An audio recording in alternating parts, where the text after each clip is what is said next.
Hello. Welcome to Port Misery, a GH podcast where we try to figure out why everybody in Port Charles has been so miserable this week. I'm trying to be more on top of this. I'm trying to be more on top of this because I'm enjoying the show. I like watching it. I like talking about it, but I don't like the scramble to get the episode out on Sunday. And so I'm trying to be more like about it. I'm trying to be about that life. Am I recording this on Monday? No, no, I'm not. Because it's me. It's me. I'm recording it on Tuesday. And so I just watched Monday's episode and I was just like DM'd a bunch by a bunch of people, like, oh my God, like Tuesday's episode's so good. And I was like, well shit. Like I need to watch Monday's episode because I only saw like half of it yesterday. And so I was like, let me hurry up and do that. Um, also, apparently, like, people don't care how long this is. So I'm gonna stop wasting time by being like, oh my God, it's so long. Because I probably add like 5 minutes on to the time just talking about it. And should I be like wasting time talking about logistical things with this podcast? Probably not. But I like that you guys are involved. Like, I like that people are like, hey, here's my opinion about format or about, content or yeah, nobody really cares about the content, to be honest. Like some people have different opinions and that's fine. You're allowed to have different opinions. Like it's not hurting me. My opinions. Like you listen. So it's not even like I'd be like, well, my opinion, like you already know. So what's the point of me being like, well, you're wrong. Like, you're not even wrong. This is a fictional show. It's impossible for you to be wrong. It's not impossible for some of you are actually wrong. But also this is not important enough for me to correct you, essentially. And let's just jump into it because Monday was pretty succinct. It was pretty succinct. We were dealing with like I'm gonna say three storylines. I could probably put a couple into other iterations. Like we could potentially put Alexis and Molly in delusional hospital because they're talking about Drew, but I'm not going to. I'm not going to. And so let's get into it. First, as always, Spy Hospital, right? Let's keep disrespecting it. 'Cause why? Why do you force up? I mean, it's fine. It's fine. I don't have a problem with Spy Hospital. I have a huge problem with Spy Hospital, but the story itself is interesting, right? I don't want Jocelyn to be a cop. When Jocelyn becomes police commissioner of Port Charles, I'm gonna be so upset. And Spy Hospital, stuff's happening. Have they explained anything? No. Do I have more questions? Yes. Do they think that they like explained it by dropping like a character in a line and like they've like shocked a bunch of people into thinking something that's happening that I don't think it's happening, but if it's happening, like why would you do that? But let's get into it. Spy Hospital. So Britt is still, being a menace at this freaking resort that she may or may not be a hostage at. Like, I'm not sure yet. Like, how down is she? Because she's getting medicine from these people. So it seems like the Faustian deal or something. Like, will like rich people cure your Huntingtons if you like do cold fusion for us. But once more, how the fuck does she know cold fusion? Being the daughter of Faison doesn't mean you know cold fusion. Like you don't learn cold fusion through your genetics. Like what are we saying? She was an OBGYN and now she's doing cold fusion. And that's just everyone accepts it. Like nobody's confused. No one's even shocked. No one's like, why would she be doing that? Why would she be doing this? Like Anna was like, well, her dad was Faison. Jason was like, she wouldn't want to be into weapons. Like what?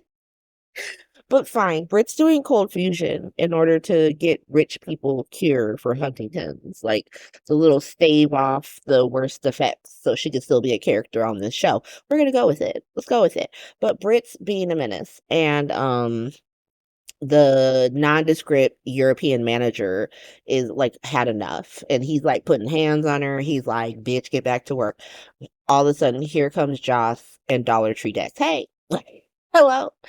We are newlyweds and we would like a tour of this entire facility at night for no reason at all. And the guy's like, yeah, sure. And Britt just like saunters off because she's like drunk anyway. I don't know why they want her in the lab doing cold fusion because she's been knocking back Mai Tais all fucking day. But he takes them to just show them every nook and cranny of this place. And that's not suspicious at all. Then he takes them to their room and he's like, you want me to open the champagne for you? And they're like, no, we're just gonna immediately have sex. And so he's like, cool, let me get out of there. And then they start just checking for bugs. This is my thing, is that like, you know, it, if if you think that there's bugs in the room, like why are you immediately talking to each other like you're spies while you're searching for them? It's like, I thought he would never leave. Let's go. Like, you sound like a spy. Like, I understand it's for the audience, like, who look, they're locking in, but still, like, come on now. But it turns out, like, what if they have cameras? Like, what if they have cameras? They just see you, like, you know, spying around with your little, spy gear. And don't be like, I don't want to hear like, well, why they can't have cameras. Of course they can have cameras. Like they're a shady, fake resort that's doing cold fusion, but also servicing guests to pretend like they're not. And so, yeah, they could totally be like putting people like doing revenge porn, essentially putting people's hotel videos on like porn sites for all we know. There's shady people who do cold fusion. Who knows what they do? But Joss and him are just like, there's no bugs, thank God. Let's take this map out that they provided us and start marking it up like we're definitely spies. And like, because the hotel maid is not going to just take that map straight to her boss. Like, I think these people might be spies because if they're paying all this money to like have a fake resort so they could do cold fusion, like I would assume they would get butlers and maids who are about that life. And so, sure. But they mark up the map like, oh my God, this is so much bigger than, what we've been shown. We were only shown the nooks and the crannies. So we're gonna have to try to bang everywhere we're not supposed to be. Like we're gonna have to do the teenage lovers. Like, oh my God, we just fell into this like restricted area trying to bang. It's crazy. Like we got caught at Disney World once too. Like we'll see how they pull it off because we're gonna get a Disney drop, I bet. Um, but then they decide like, uh, oh, he takes his shirt off at some point. I forgot about that. He took his shirt off, and she's like, oh, ooh, his shirt's off. Stop it. Stop it. Like, I don't want okay.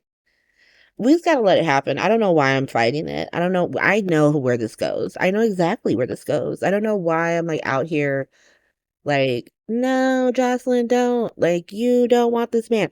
She's definitely gonna be banging this man, but still, like, okay. But he takes his shirt off because, they're in the room. There's no one there to prove this to, but he's like, yeah, we gotta sell it. Let me take my shirt off. Um, but the next time we see them, they're like, he's like awkwardly standing at the foot of the bed, like he's been possessed. She's like, what's happening here? He's like, well, I'm in the bed. Do you want me to like say, you want me to get in the bed? Like, do I get in the bed? Like, what should I do? Should I sleep on the floor? Should I get in the bed? She's just like, get in the fucking bed, man. What's the problem? Like, thanks for asking. Thanks for like the consent and everything, but like, it's fine. We made out that one time, so it shouldn't be a big deal. But they get in the bed, they like awkwardly face each other. And then they like face away and Joss is like, oh my God. So that's happening. I'm not looking forward to it. That is a millennial with her. And like someone like way too close to my age. Like I said, I looked up that man's age and he was born in the Daddy Bush era. Daddy Bush administration. That's unacceptable. But you know what? Some people are gonna be like, let it ride. Let it rock. Like, stop being such a prude. Like, she's 22. What were you doing at 22? And to be honest, you do not want to know what I was doing at 22, which is maybe why I'm so sensitive about this. I'm like, no, girl, you're too young. because I was out here at 22, but still. All right. I'm gonna let it rock. I 100% will keep complaining about this, so just be prepared to hear about it. Moving on. And so then we got Carly and Pikeman. Oh my God, this man lives to lie to her face. Lives to lie to her face. Like, remember how last week he was like, I have to tell you something, and we think he's gonna come clean to like about Joss, and I was like, he's absolutely not coming clean about Joss. Like, no, that is not how she finds out. Well, he's like, well, because she's like, let's go away for the weekend. Let's hang out, let's go away. And he just decides to tell her, like, hey, there's like a super like world ending event happening in Port Charles, like super bad, and I might have to like disappear on you. She's just like, oh my God, thank God. Carly, what kind of response is this? What are you talking about? Girl, and that's his response, like, okay. I was not expecting that. She was like, I thought you were gonna tell me you have like a wife and kids somewhere in like Des Moines. Like, I didn't know what the fuck you were about to say. Like, this is way better. Like, bitch, this is Port Charles. Of course there's some world-ending event happening. Where else would it be happening? Um, but he's just like awesome, great. Because I thought I was gonna have to give you way more of an explanation on that, and you seem to be cool. And she's like, yeah, babes, I'm 100% cool. Like, I've been through so much shit, like monkey viruses and fires and hostage situations. One of my children blew up. The other one was firebombed. He was also shot in the head as a child. He also shot a woman. So much has happened to me. I was taken hostage by a serial killer when I was pregnant with Donna. So much has happened. Like, one time, this guy poisoned the whole fucking town. Alexis's ex-boyfriend poisoned the whole fucking town, my guy. So you tell me there's a world-ending event in Port Charles, I'm gonna rock with that. Like, I bet. I'm glad you're on the case, my guy. I feel better. And she says, she drops this line that, like, as long as you tell me everything that you can tell me, I'm cool with it. Who wants to bet that Joss being a spy is gonna fall under the purview of things that she thought he could have told her? Because I know I do. That will definitely become one of the things that she was like, you definitely could have dropped that at any point before or after you were blowing my back out, to be honest. And so I can't wait. I can't wait for that mess. But finally, in Spy Hospital honestly should have been the last story I told, but like I said, I'm disrespecting it. I have no respect for Spy Hospital at all. Anna and Jason. Anna is like, let me go commit some light treason for Jason and by extension Joss, and I guess by extension Carly. But she goes and tells Jason like everything. And I personally feel like she did not need to tell him everything. I feel like she could have been like, um, she could have been like, hey, you know how I said don't go save Brit? Yeah, fuck that. Go save her ass. Like, you know, go save her. Like, I cannot get into why. So WSB shenanigans are afoot. And I feel like she could have just said WSB shenanigans are afoot. And he would have been like, bet, I'm on my way. But instead, she was like, so Pikeman told me that the Cain from YNR is doing cold fusion at PCU. And Britt is the daughter of Faison. And he liked to do cold fusion because he was into that shit. And so now I think that she's somewhere doing cold fusion. And Jason's like, she would not want to be doing cold fusion at all. She's the OBGYN. Why the fuck would she be doing cold fusion? If she's doing cold fusion, it is against her will. And so Anna's like, bet. So I should not have told you any of that. And if anyone finds out that I told you, I will go to jail. Jason is like, bet. I will make sure no one finds out about this. How's that gonna happen? How you gonna pull that off? How you are gonna go in there like Rambo and kidnap a woman who's being held hostage that the WSB is also like looking at, and they're not gonna think that Anna Duvane got involved? Like, you are besties with her. Like, how? I really thought that he was just gonna be like, cause like if she had just been like, you should go after Brit, just fuck what I said before. Like, fuck what I said before. Go after her. Look me in my eyes. I cannot tell you why, but go after her ass. That would have been enough for him. And then she would have had plausible deniability. Like when Pikeman came, was like, you told Jason about the cold fusion. She could be like, nah, why would I tell his ass about cold fusion? My friend came to me to ask me advice about his not dead ex. And I first was like, you should have let that bitch lie, because if she faked her death, then like that's what she wanted to do. But then I thought about it, like, you know what? I have been presumed dead. He has been presumed dead. People I love have been presumed dead. If something happens in Port Charles, why wouldn't I let that man go after her? And so I changed my mind, and I told him to go after her. Was she at the exact same place that your stupid fucking op that you told me not to tell anybody about was stationed at? Yes, it was. That's exactly where she was. But how was I to know? How was he to know that her and your op were one and the same? How are we to know that, sir? Plausible deniability. But instead they just had her go there like, hey sir, so let's talk. They're doing cold fusion. The WSB don't like that shit. That shit is not okay. And so they're trying to stop it. And she doing it specifically, but I don't think she wants to be doing it. And also, like, why not? It would have been better if she just told him that Joss is a spy. That Joss is a spy, because like inadvertently she's sending him there to also save Joss, because like if something happens to Joss and it gets back to Carly that Anna knew that Joss was a spy and she didn't say nothing to her, like Carly will try to fight her. Now, will she win? I don't know. I don't know. She's from the trailer park, so she's wily, right? That's why her grandson is named Wiley, because she and the Spencers are wily. They're wily ass people. And Anna's a spy. I understand that. I'm not saying Carly would 100% win. I'm just saying it's not a 0% chance that she wouldn't win. Like, that's all I'm saying. Like, she has a chance, and Anna knows she has a chance. And that's another reason that she went to tell Jason to do straight treason. But she didn't need to do treason.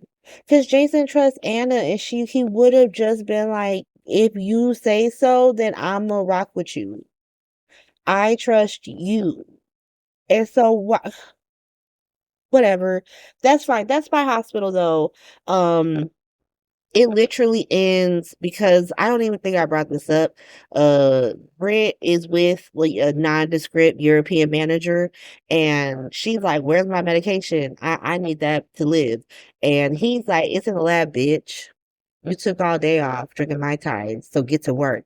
And she's like, "You would play around." He would play around with my medication, and nondescript European manager is like, "Yeah, bitch, because we don't give a fuck. That's how we rock."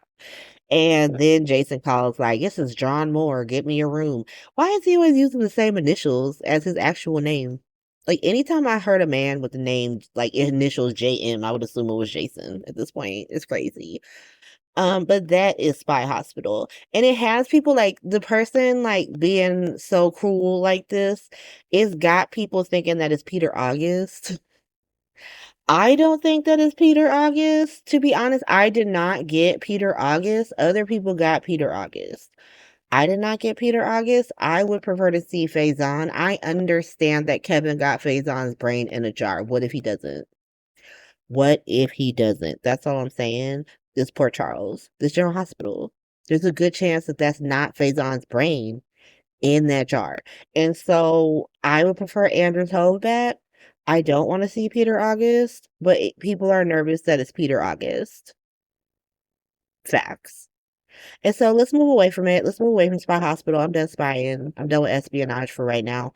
Let's go to Rocco's hospital. Let's deal with crazy ass Liesel. Liesel Obrecht needs to be punched in the face. She needs to have someone put hands on her. I wish Lulu was comfortable hitting anyone besides Brooklyn, because if there was ever a time to slap the shit out of someone, it wouldn't have been this episode. Liesel is so far out of pocket. She is in someone else's pocket, and she is now outside of that pocket. She is out of two separate pockets. It's actually crazy. But we get the continuation from Friday because like this just kept going. Apparently, we needed Lulu's motherhood challenge 2 days in a row. It was crazy. But Dante is like mid, like, because it ended on Friday with him being like, I'm gonna find everything you ever did and I'm gonna arrest you for all of it. And so he's like, bitch, why not arrest you right now? I'll arrest you right now. Let's go. And she was like, don't you touch me. It's so funny.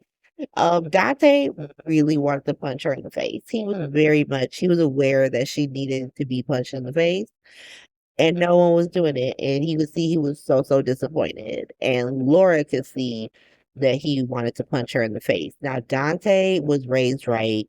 He was raised by a good woman who taught him that you cannot be punching ladies in the face. You are a man. You cannot be putting your hands on a woman. And so he was like, I will not punch this bitch in the face, but I acknowledge that she needs to be punched in the face by someone. Someone rise up, and like no one was rising up. And so Laura made him leave. She was like, sir, I hear you. I know that you would like her to be punched in the face. We're not going to punch her in the face. So I'm going to need you to go outside. You go outside and we're going to work this out. Lisa was like, bet, thanks. Thanks, because he's crazy. He's the fucking problem. Laura is like, nah, shut the fuck up. What the fuck are you actually talking about?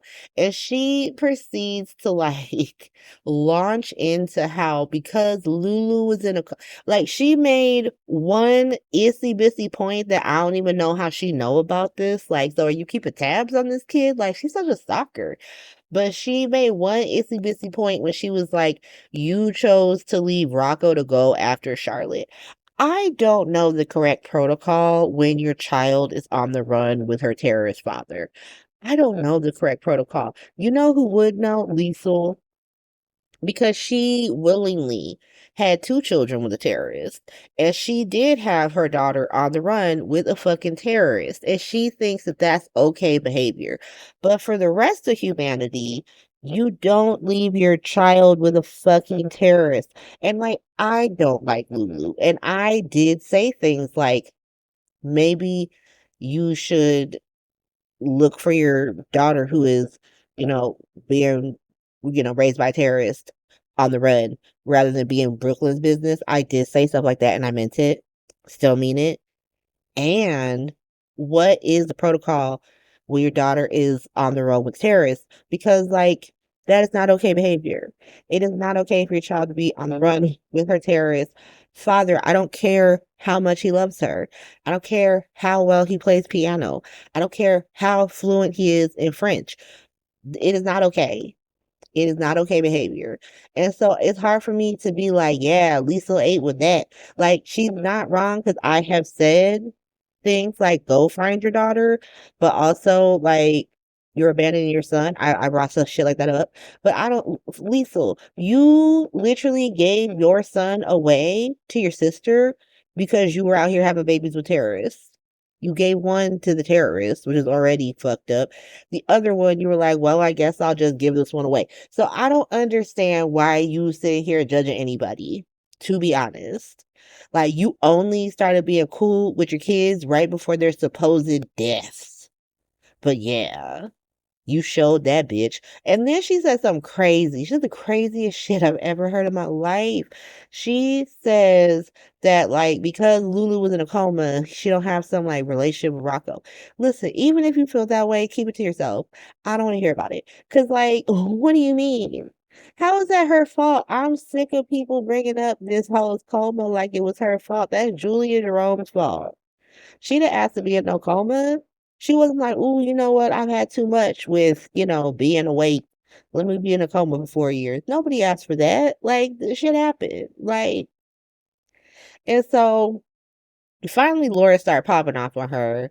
Like, bitch, you're not gonna talk to my daughter like that. Like, I'm sorry your daughter's dead, and like, cause she was in a coma, I feel for you and all, but ain't no fucking way you gonna stand in my office talking to my daughter like that, and then I'm gonna stand here and let you rock with that. Stop. But then they still let her see Rocco. Like she just started crying and stuff, like, "Oh my God, I'm just so sad about my Britta. She died a hero." And then even Dante came back, and even he's like, "Well, maybe we gotta come to an understanding." Why you gotta come to understanding? Ain't no way she gonna stand in my face, say some shit like that to me, and still be able to see my son. Like, where is Lulu with her little tape recorder, with her little like notes app on her phone to record Liesel and be like, "This the bitch you rock with, like Rocco. This who you like. This what she says to me. This how she feel about me." And like, you can't wait to tell me what a great fucking person she is. He's old enough to hear that shit. Like, she present like who she is to you is not who she is in real life. Like who she is, she's not gonna show you who she is because she wanna be around you. And so she's going to present herself in this way. She's gonna present her daughter in this way because she's not gonna tell you like what they actually are like. Jason only knows the nice, kind thing that Britt presented him to, like as, and then he left her as for Carly. And then, before they could get back together, the cave took him. And so he doesn't know her ass either. Like, these are things they could say, but no, he can't, he's not gonna believe any of it. Um, because the plot, right? Because the plot will not allow it. And so they agreed to let her see him if they are around. She is like, "Cool, I will do that." And then immediately goes to see Nina at the Metro Court and is like, "I'm gonna do what the fuck I want. Fuck both of them." Okay, sure. Sure, girl. I'm not upset to see Kathleen Gotti back on the show. Like, I don't think that it's bad to like have character you don't like. You don't have to like every single character on the show. And I think that certain characters should be foils in their own way. Like you should have a character that's like a little bit more divisive and like you don't like them. Or like, a character that people do like, but other people don't. Like it's good. It's a good thing. And so even me should be talking shit about Lisa is not me like, she needs to die.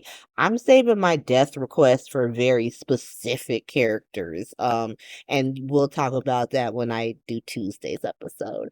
Moving on, let's go to Christina's hospital. Christina List Hospital. That's what I'm calling it. Like I said, I could have put Alexis and Molly, who we're going to do first, I could have put them in Delusional Hospital because they're talking about Drew.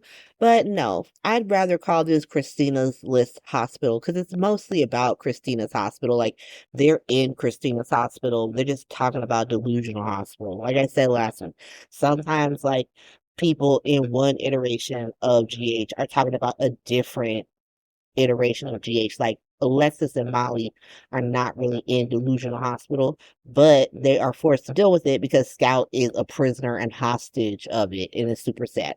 And so Molly is she's somewhere. She's at one of the cafes. There are multiple cafe sets on GH now, and I can never tell them apart. I don't know. Like, is she at Perks? Is that Perks? It doesn't look like it's the fancy flower Instagram place that the youngsters go to. I don't know where she was. It looked like she was at Perks. But she was like writing her like smutty horse romance in public. She had all these weird books. She had like the ultimate horse guide out. I was like, what's going on, girl? Is someone fucking a horse? Like, why you need to know so much about horses? Like, that's so weird. But Alexis rocks up and she's like, "Hey, I gotta talk to you." Molly's like, "Okay, what's going on?" She's like, so I would like to take Scout from Drew because he ain't shit. Yes, out of my two grandchildren, I would like to take my granddaughter from the congressman baby daddy and not my grandson from the criminal baby daddy. That's where we're at. That's where Alexis Davis is at. I don't think she ever thought she would be sitting around thinking that Jason Morgan was the better option of father for her grandchildren. But here we are. Here we are, because she has not had a problem with Jason raising Danny. She probably should, but she hasn't. Um Molly is like, okay, why? And Alexis tells her that Drew wants to move Scout to DC. Molly is understandably like, no, he cannot do that. Like, he can legally, but he should not. Alexis like, bet. That's why I'm like, fuck it. I gotta, we gotta get our toes dipped into the grandparents' rights of it all. Like, usually they save grandparents' rights for Carly and Nina. Now Alexis gets to dip her toe into grandparents' rights storylines at Delusional Hospital. See what Delusional Hospital does? It makes people delusional. And now they have to have delusional ass grandparents' rights storylines. And so Molly is like, cool, let's pro con this. And like the whole pro is that Drew ain't shit. They literally just put a bunch of shit that he's done. He slept with his nephew's wife. He did the body shots off the sex worker. He slept with Nina. He moved, all the things, right? And then like the one con is that the law don't care about none of that because, to be honest, that's his property.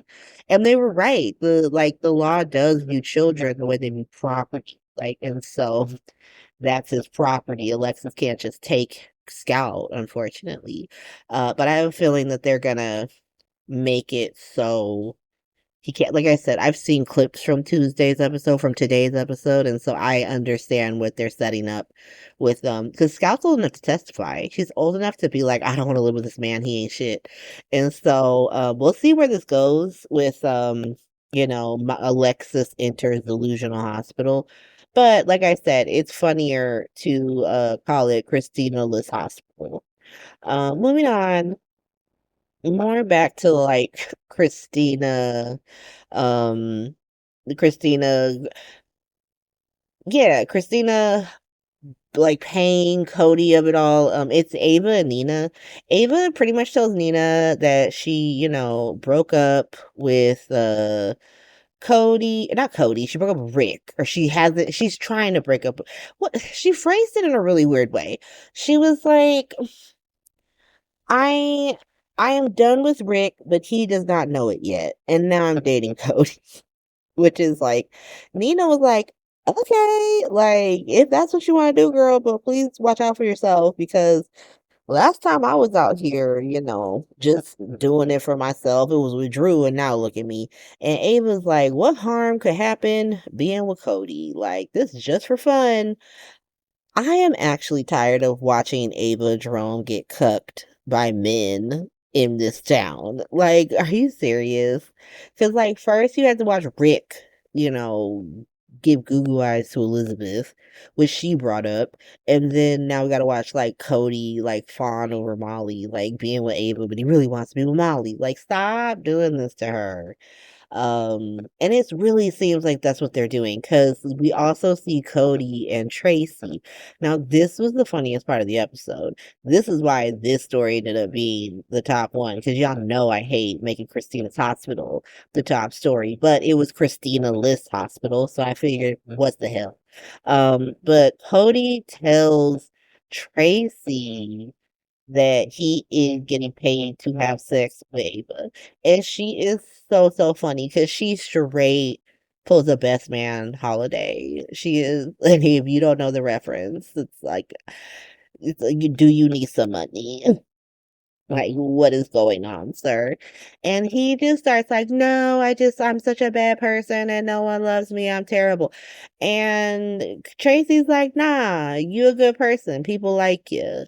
And he's like, well, I took money from Drew. She's like, the worst thing you did was get lowballed. That's the worst thing you did. But you better than being somebody's like male gigolo. Stop. Why are you in your Ryan Lavery era? Stop it. but and that's funny because that's a reference to one of Cameron Matheson's most famous characters. But she manages to convince him to not go on the date with Ava, but then it still seems like he's fucking with Ava. And so I don't really know what's going on here. I'm very confused. But that's Monday's episode. Let me go watch Tuesday really quick. I might watch it tomorrow. I'm gonna be very honest. But if I come back the same night, I'll be like, hey, I'm back. And if I'm not, then I'll be like, no, it's tomorrow. So see you in a sec. Okay, I'm back. It is the next day, but it's the next morning, and I recorded the other one at night. And so it's it's definitely a quicker turnaround than I thought. This could be Sunday. But so Tuesday, it was the episode I wanted to watch. What can we say? The one thing I will say about Tuesday is that Tuesday was a really good episode and it was very confused about why it was good. Because the scenes that it chose to end with are fucking crazy. Like, I know that they thought they were gonna gag us with that, like, oh my God, Josh saw Brit, but like, I'm not gagged by it. We all knew this was coming, and so it's not a gag, and it's on a Tuesday. And then like Lulu adopts a dog. Like that is not when you have like Drew threatening to arrest Danny and Willow slapping Lucas. Like how is that mid? But like you're ending with, Lulu adopts a dog. Whatever. Let's get into it. So first it's like we have a bitty like a itsy bitsy snippet of Mob Hospital. I could have put this in Rocco's hospital or delusional hospital, but I'm gonna choose to put it in its own little Bob Hospital snippet. So Carly runs up on Latino Son. She runs up on Latino Son and she's like, "Hey, I need to talk to you." He is like, "I don't talk about my man behind his back." Carly's like, "You call him right now. Put him on speakerphone. I don't care. Like I'm gonna say what I gotta say." He's like, okay, continue. She's like, please do not put my brother in between you mobbing because I see you. I see you, Latino son, so I'm not calling you Marco because you, Latino son, you mobbed up. I can see it. Do not make my brother choose between my clique and your clique. He's just like, why? Why? What if he wants to choose my clique? Is that inconvenient for you? Carly's like, listen, my brother's not trying to choose any fucking clique. He legitimately thinks that this is West Side Story. He does not think that you're mobbed up, even though we both know you are. If this is just some booty call, if you just like hitting it to quit it and you mobbing up and then you gonna ship out when you done mobbing, cut him loose. Cut him loose. Cause I would rather him be mad at me, trying to save his life and his sanity than for you to be out here, just hurting my brother like that. I can't have that. We'll get past him being a little annoyed at me. And Latino son is like, you know what? Thank you. It's good to know that people, you and me, are on the same page when it comes to Lucas. We love Lucas. And he leaves. And so I don't think it was very confrontational. Like I think it could have gone there. They both seem like they could have like taken it, like because Latino son definitely looked like I will match your energy. Um, but they seem to end on a decent place. Now, obviously, they are on opposite sides because Carly is firmly entrenched in Mob Hospital. But we'll see what happens. We'll see what happens. That's literally all of Mob Hospital yet because Jason is firmly over at Delusional Hospital right now. But let's go to Spy Hospital. I could not put Spy Hospital first because like not with a little snippet of Mob Hospital that happened. No. And so let's go to Spy Hospital. So Britt is still just being a menace at this resort. I know that I should feel bad for her and that she seems to be there against her will. She faked her death. And she getting medicine from these people. Obviously, she down. She down in some way. That's all I'm saying. She down in some way, and she's trapped forever at like a Sandals in the Balkans. I'm not gonna feel bad for her when I live in a 2-bedroom apartment in downtown LA with like helicopters flying over. I don't know if you could hear that. Like I'm gonna try and fix it when I fix up the audio. But like there is literally I don't know who they're chasing, but they're chasing someone. And she's sitting at a Sandals resort getting a tan, and I'm supposed to feel bad for her because she can't get her back blown out by Jason Morgan. I don't. I don't. But she's sitting out on the resort. She's at the Sandals, and the nondescript European manager comes out like, "Hey, girl, you did some work. Good job on that. Put your phone away. Rest up because you're gonna go back to work soon." She's like, "Bet, yay." She was looking at pictures of Rocco. Why is she like this? Why is she like this? I was talking to Tracy for Sunday Shift, as I do. I talk to her like every day. I talk to her like every day. It's kind of crazy. I love it. I'm a fan. Like, but we were talking, and she was saying how like Britt has been back on the show. Like she's left and come back before. Like since the Ben, Rocco, Lante, Elizabeth with a DNA test debacle, Nicholas was there. It was one of Tyler Christopher's best reads. But like Britt has been back on the show since, and she did not give two shits about Rocco. And now she over here like, fawning over, oh my God, look how big Ben is. Oh my God. Okay. Where's this coming from? Where is this coming from? But, whatever. She is out there lounging. Let's go to Joss and Dollar Tree Dex. Dollar Tree Dex is getting breakfast in bed for Joss. He's laying it on thick. She's like, what's going on? She looked like did she get drunk last night? Why she sleep so late? But she woke up like, what's going on? And he's like, morning, sweetheart. And like kissing her and shit. She looked legitimately confused. She's like, good morning. He was like, well, good afternoon, because it's afternoon. That's how long she been sleeping. He's like, don't even worry about that. It's good for us because it seemed like I was blowing your back out all last night, and that's why you slept in. So, like, good for you. Thank you. Mission accomplished. She's like, cool. What's the plan? He's like, let's just like walk around and try to bang in random places we're not supposed to be at. She's like, nah, I don't want to do that. How about you go just talk to people? You go look at like restricted areas you're not supposed to be at, right? Because you just lost, because you blonde and dumb and you lost. I'm gonna go to the spa and just start talking to people and be like that girl who's like, hey, I'm everybody's friend. And we gonna come back together at the pool. So I guess he finishes hella quick because he at the pool hella quick. We didn't see him do nothing. I mean, we didn't see Josh do nothing either, but we definitely didn't see him do nothing because it seemed like he walked straight out that room to the pool right next to Britt. And he's standing right up on her, like, hey. And I don't know, like, because baby's sending her male sex workers, so I don't know how often she's getting her back blown out, but she was looking at him like she hadn't got her back blown out in a minute. Because she was like, hey, how you doing? And they start talking. He starts kind of flirting with her. She clocks the wedding ring. She's like, you married? And of course, he has to be like, yes, I'm happily married. I'm on my honeymoon. And he's asking her questions, right? And he's like, oh, how long you been staying here? And she tells him that she lives at this Sandals. What? Can you do that?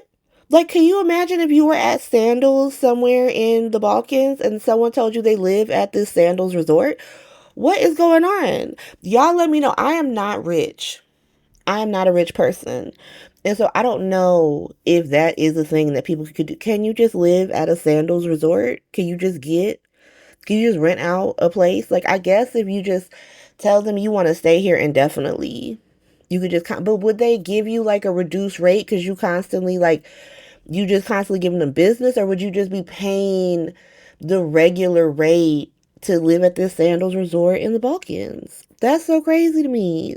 But then he starts talking about like, oh my God, I would like to live at this Sandals resort in the Balkans. What are we actually talking about? Sir, what are you talking about? Who just lives at a Sandals? I am confusion. I am confusion at this whole conversation because I had no idea that you could just. I heard about old people who like book those like round the world cruises that are like 2 years long. And so essentially, like if you on that ship and you buying like you go into every port, that's like essentially you just living on a cruise ship. I've heard of that shit. I have never heard of someone just living at a Sandals resort. That is so wild to me. But they're having that conversation when Joss roll up. And it it does kind of seem like he does kind of make it, y'all let me know. Did it sound like he was trying to make it sound to Brit like they were into a threesome? Because she asked, like, how would your wife feel about you talking to me? And he was like, she'd be okay with it, to be honest. I feel like she'd be down. And so I was like, Dollar Tree Dex, what's going on? What's happening here? But he starts putting suntan lotion on her, which is already sus as fuck. I'm sorry. If I ran up on my man putting suntan lotion on a bitch's back, I'd be like, what's going on here? Like, did she have a medical condition? Why do you need to do that? Why do you specifically need to do that? Maybe I'm just too old fashioned, but I'm gonna have questions. Like, why are you doing this, sir? But because he's putting suntan lotion on her back, which is completely out of pocket because she's supposed to be on a honeymoon. Joss is able to see that this is Brit. This is Brit. And that's supposed to be the gag final moment. Like, oh my god, Brit. Okay. Okay. It's not even the final story. It's not even the most important story. There's two more storylines that are beating it. And we're not even done. We're not even done. It's not even the most important storyline of this story because I do not care, like, at all. Let's talk about Anna and Emma and her nonsensical honeypot that doesn't fucking matter because we know that he's not testing on animals. He's doing cold fusion. He's doing cold fusion. He's literally just got animals in a cage in front of his cold fusion lab that are not being harmed. Not being harmed. I mean, it's not great that they're in a cage, right? They could be outside doing anything else, but they're not being tested. They're just like front animals to make it seem because like it turns out testing on animals is actually better looking than secretly making nuclear weapons that the university doesn't know about. Or do they know about it? Is that why that weird made up university covered it up? Because they were like, yeah, let's make. See, that's why they chose. Like, now I wish they had kept it Berkeley because, like, if you're gonna do cold fusion, Berkeley's probably one of the universities you would do it at, to be honest. You're doing it at Berkeley, you're doing it at like UC Santa Barbara potentially. Like those are the campuses where shit like that gets done. So now I kind of wish they kept it Berkeley. But Anna is like talking to Emma. Emma tries to read Anna like, why are you stepping on my honey pot like this? Like I thought you would understand because you're a spy. What the fuck? Anna's like, girl, we are not the same. Like, I don't know why you think we're the same. We're not the same. And I'm not stepping on your honey pot. I'm trying to save you from yourself because you've already been arrested twice because you're actually terrible at this and you can't see it. Everyone but you can see it and it's embarrassing. And Emma is like, you used to be my hero. Like, you used to be so cool and now you're not. And Anna's just like, at this point, why doesn't Anna just commit more treason and tell her granddaughter that it's not animals, it's cold fusion? Like, you already told Jason. You might as well fucking keep it going. Like, keep that shit rocking. Because, like, your granddaughter does not give a fuck. She's hard-headed as fuck. But Anna's pretty much like, girl, just stop this shit. And Emma's like, I absolutely will not. Gio tries to be like, so your grandma knows about the honeypot. Your grandma knows about the honeypot, so we're done, right? Like, honeypot summer over. Emma is like, it is absolutely not over. Absolutely not. Like, she is the like embodiment of like, I don't have to listen to this because I can't read meme or something. Like, it's actually crazy at this point. Because what's she gonna find when we know he's doing cold fusion? What's she gonna find? Like, okay. But like that's Spy Hospital. That's Spy Hospital. Let's move away from it. Let's go to Rocco's hospital. So Geo is like half in Spy Hospital, but he's also in Rocco's hospital because he's Rocco's big brother, remember? They do not emphasize this at all. Like, you're supposed to gather this from context. Like, if you had just come out of a coma that you fell into in 2019 and you missed all of the pandemic and all of GH, like from right now and you turned on the screen and you saw these two young men together, you wouldn't know who either of them are. And if I was like, well, that's Rocco Falconeri, you'd be like, okay, I get that, right? That's Dante and Lulu's son. And that's Gio Palmieri. And you'd be like, who is Gio Palmieri? And you would be correct. You would be correct. Because y'all do not emphasize this kid's lineage at all. Because you got him over at Spy Hospital helping Emma with a honeypot, instead of having him in scenes with his actual family, having confrontations, talking about stuff, doing stuff. You just got him at Spy Hospital with awkward run-ins with Dante, where he talks about Spy Hospital. What are we doing? I need him in scenes with Tracy. I need him in scenes with Brooklyn. You had one scene where Chase was like, let me go step to him, and he didn't even do it. Step two was failed. Aborted step two. And so, like, and then this scene, they're not even talking about being brothers. They're talking about a dog. They're talking about a dog. We gotta do better when it comes to Gio. That's all I'm saying. But Gio is there telling his baby bro that I'm gonna emphasize, because the show sure as fuck doesn't. But he's telling his baby bro, like, gotta find this dog a home. Like, crazy dragon lady bitch went to the mayor of all people and got that dog evicted. Rocco's like, damn, went to my grandma's. That's the big guns. And so Gio just sees this dog to Rocco. He's like, well, I gotta go back to work, bro. So can you take care of that dog? It's actually crazy. I was like, so you and Emma just don't give a fuck about this dog at all. You just always try to pass it off to someone else.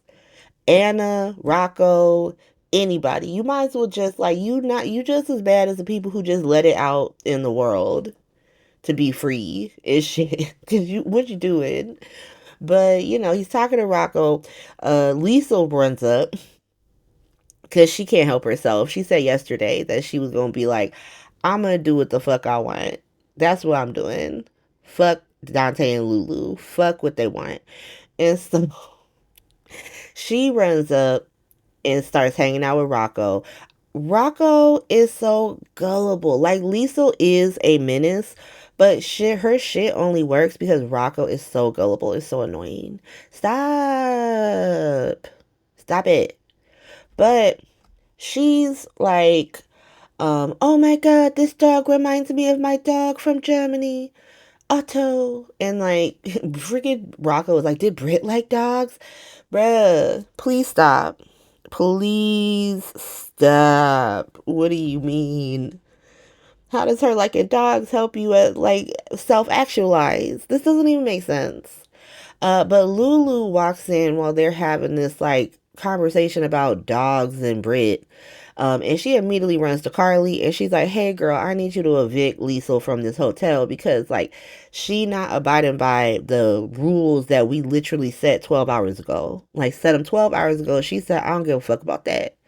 I do not fucking care about that. I'll talk to that kid when I want.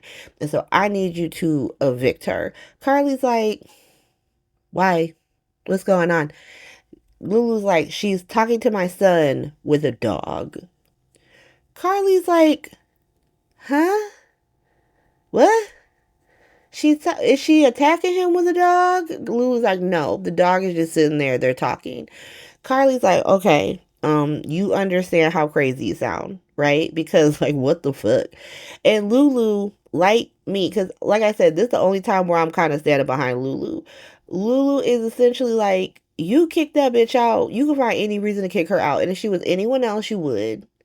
If Rick Lansing was trying to stay in your hotel, you find a reason to kick his punk ass out. If someone Sonny and Jason don't like are staying in this hotel and they ask you to kick them the fuck out, you kick them out. And so you kick this bitch out for me. I'm on her side with that.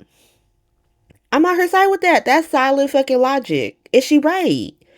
That there's a handful of people that, if Carly's like, if someone comes to Carly and is like, kick that bitch out, she will. And so what's the problem? Like, she kicked Jagger out the hotel. That shit was hilarious. Kick Ava out the hotel. She loved to kick a bitch out that hotel. So kick a bitch out for me. And so, and like I said, I'm not saying it's rational. It's not rational. She does sound crazy and it's gonna backfire on her. And As my family, if I ask you to kick a bitch out of a hotel, you should not be like, "Bleh, bleh, bleh, bleh." You should just immediately kick that bitch out the hotel. What you talking about? But that's just me. If you feel differently, you are allowed to feel differently. I respect that. Moving on. So, Carly's like, okay, I'll kick that bitch out the hotel. Fine. Um, Lisa tells Rocco that she cannot adopt this dog. He's like, you should adopt the dog because you seem to like it. She's like, I cannot adopt this dog because I am staying at this hotel. They do not allow dogs. I feel like Hamilton Finn had a whole lizard in the Metro Court, but all of a sudden they don't allow dogs. Okay, sure. There's a literal fucking dog at the pool right now. So what you mean they clearly do allow dogs? There's a dog there right now. But we don't allow dogs, so she can't keep that dog. Rocco is like, oh snap. Like, no, what are we gonna do? Because like Gio and Emma just abandoned the dog to Rocco. It's his problem now. It's his 15-year-old kid's problem now. Um, Lulu comes to spy on her son by sitting with Anna. Chase was with Anna at this point. Funniest scene ever because like Lulu tries to be polite, like, "Hi Chase, how you doing?" He straight is like, "I gotta go back to work. I gotta leave. I see you at work, Anna," and just ignores her ass, just like palm, face palm, boom, get out of my face, girl. Don't talk to me. It was very funny. It was very funny. I love this energy from Chase. But she's sitting with Lisa, or she's sitting with Anna. Rocco had to go back to work. Lisa was watching the dog. He comes to tell her that he can't, for some reason, he cannot charge her drink to her room. He's got to use her card. Now, obviously, we know that Lulu got Carly to kick this bitch out the hotel. So, like, she storms off pissed. Um, Rocco come up to Lulu with the dog and is like, "Hey, like, look how cute this dog is." Lulu's like, "It is a cute dog." He's like, "We should adopt this dog." She's like, "I don't know. We got a lot going on, my guy. I don't know if we need to add a dog to the mix." He's like, "Well, Lisa was gonna adopt the dog. All of a sudden, now she want to adopt this dog." Lulu, what are we doing? What are we doing here? What's going on? But that was one of the closing scenes of this episode. Lulu adopted a dog. This is what I mean about this show does not actually know what the best storylines are because no one gives a fuck about that. I'm sorry. Like, I feel confident saying that. I'm sure people liked it and they thought it was a cute scene. I'm not saying people didn't like it. They didn't appreciate it. They don't see the like allusions to like Lucky and Foster with Rocco and with Outback. I'm not saying any of that. I'm saying that like someone being slapped and someone trying to arrest a child are actually more interesting than a dog being adopted. That's all I'm saying. For me, at least. For me. And I feel confident saying for like others as well. That's all I'm saying. Moving on. So, let's go over to Delusional Hospital. Delusional Hospital with the president and CEO Drew Cain. Oh my god. This shit is getting crazy. So many people are getting active against Drew. It's wild. I've never seen. He is officially at midnight. There's no more time left. There's no more time left because he just got Alexis active after getting Curtis Ashford active. And Jason been active. Jason's been active. He's been buying this time. But he been active as fuck. Like Drew brought it up. He beat his ass in the foyer. You know, we saw it. We all saw it. But before we get to the Quartermain Mansion, because that's where everything's going down, Alexis calls Latino Son. This is why Latino Son was at the Metro Court restaurant for Carly to run up on him. Because Alexis had called him to get like a third party sort of like opinion about whether or not she should fight for custody of Scout. And he agrees with Molly. He's like, look, I mean, you might get temporary custody because, like, even I could testify that that man ain't shit, but you won't get permanent custody. And, like, once he knows that you after him, he's gonna turn around and come for you. And so you really gotta think about that. And she's like, yeah, I know. And like, da da da da. Before they could really get into it, she gets a call from Jason. I love Latino Son. I'm keeping the nickname just as his mob name, but like, don't get it twisted. I love Marco Rios as a character, and I love that actor because when she said Jason's name, he visibly winced. He was fucking furious, as he should be. He should have a reaction to knowing that she has a close relationship with this man who literally kidnapped him and put him in a room for 2 days. He knows that Jason did it. He knows that man did it. And so, chef's kiss to Marco Rios, aka Latino Son. Love his ass. But she gets a call from Jason because she got to go to the Quartermain Mansion. Um, we find out when we get to the Quartermain Mansion that Danny had kidnapped Scout.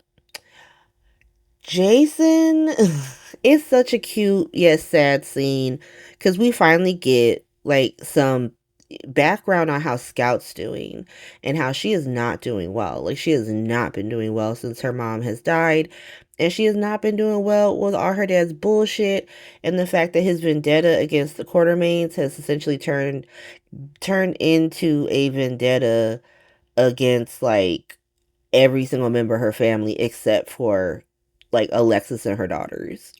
And so she can't see her brother, she can't see her grandmother, she can't see Dante, she can't see any of these people because they're all attached to Mob Hospital.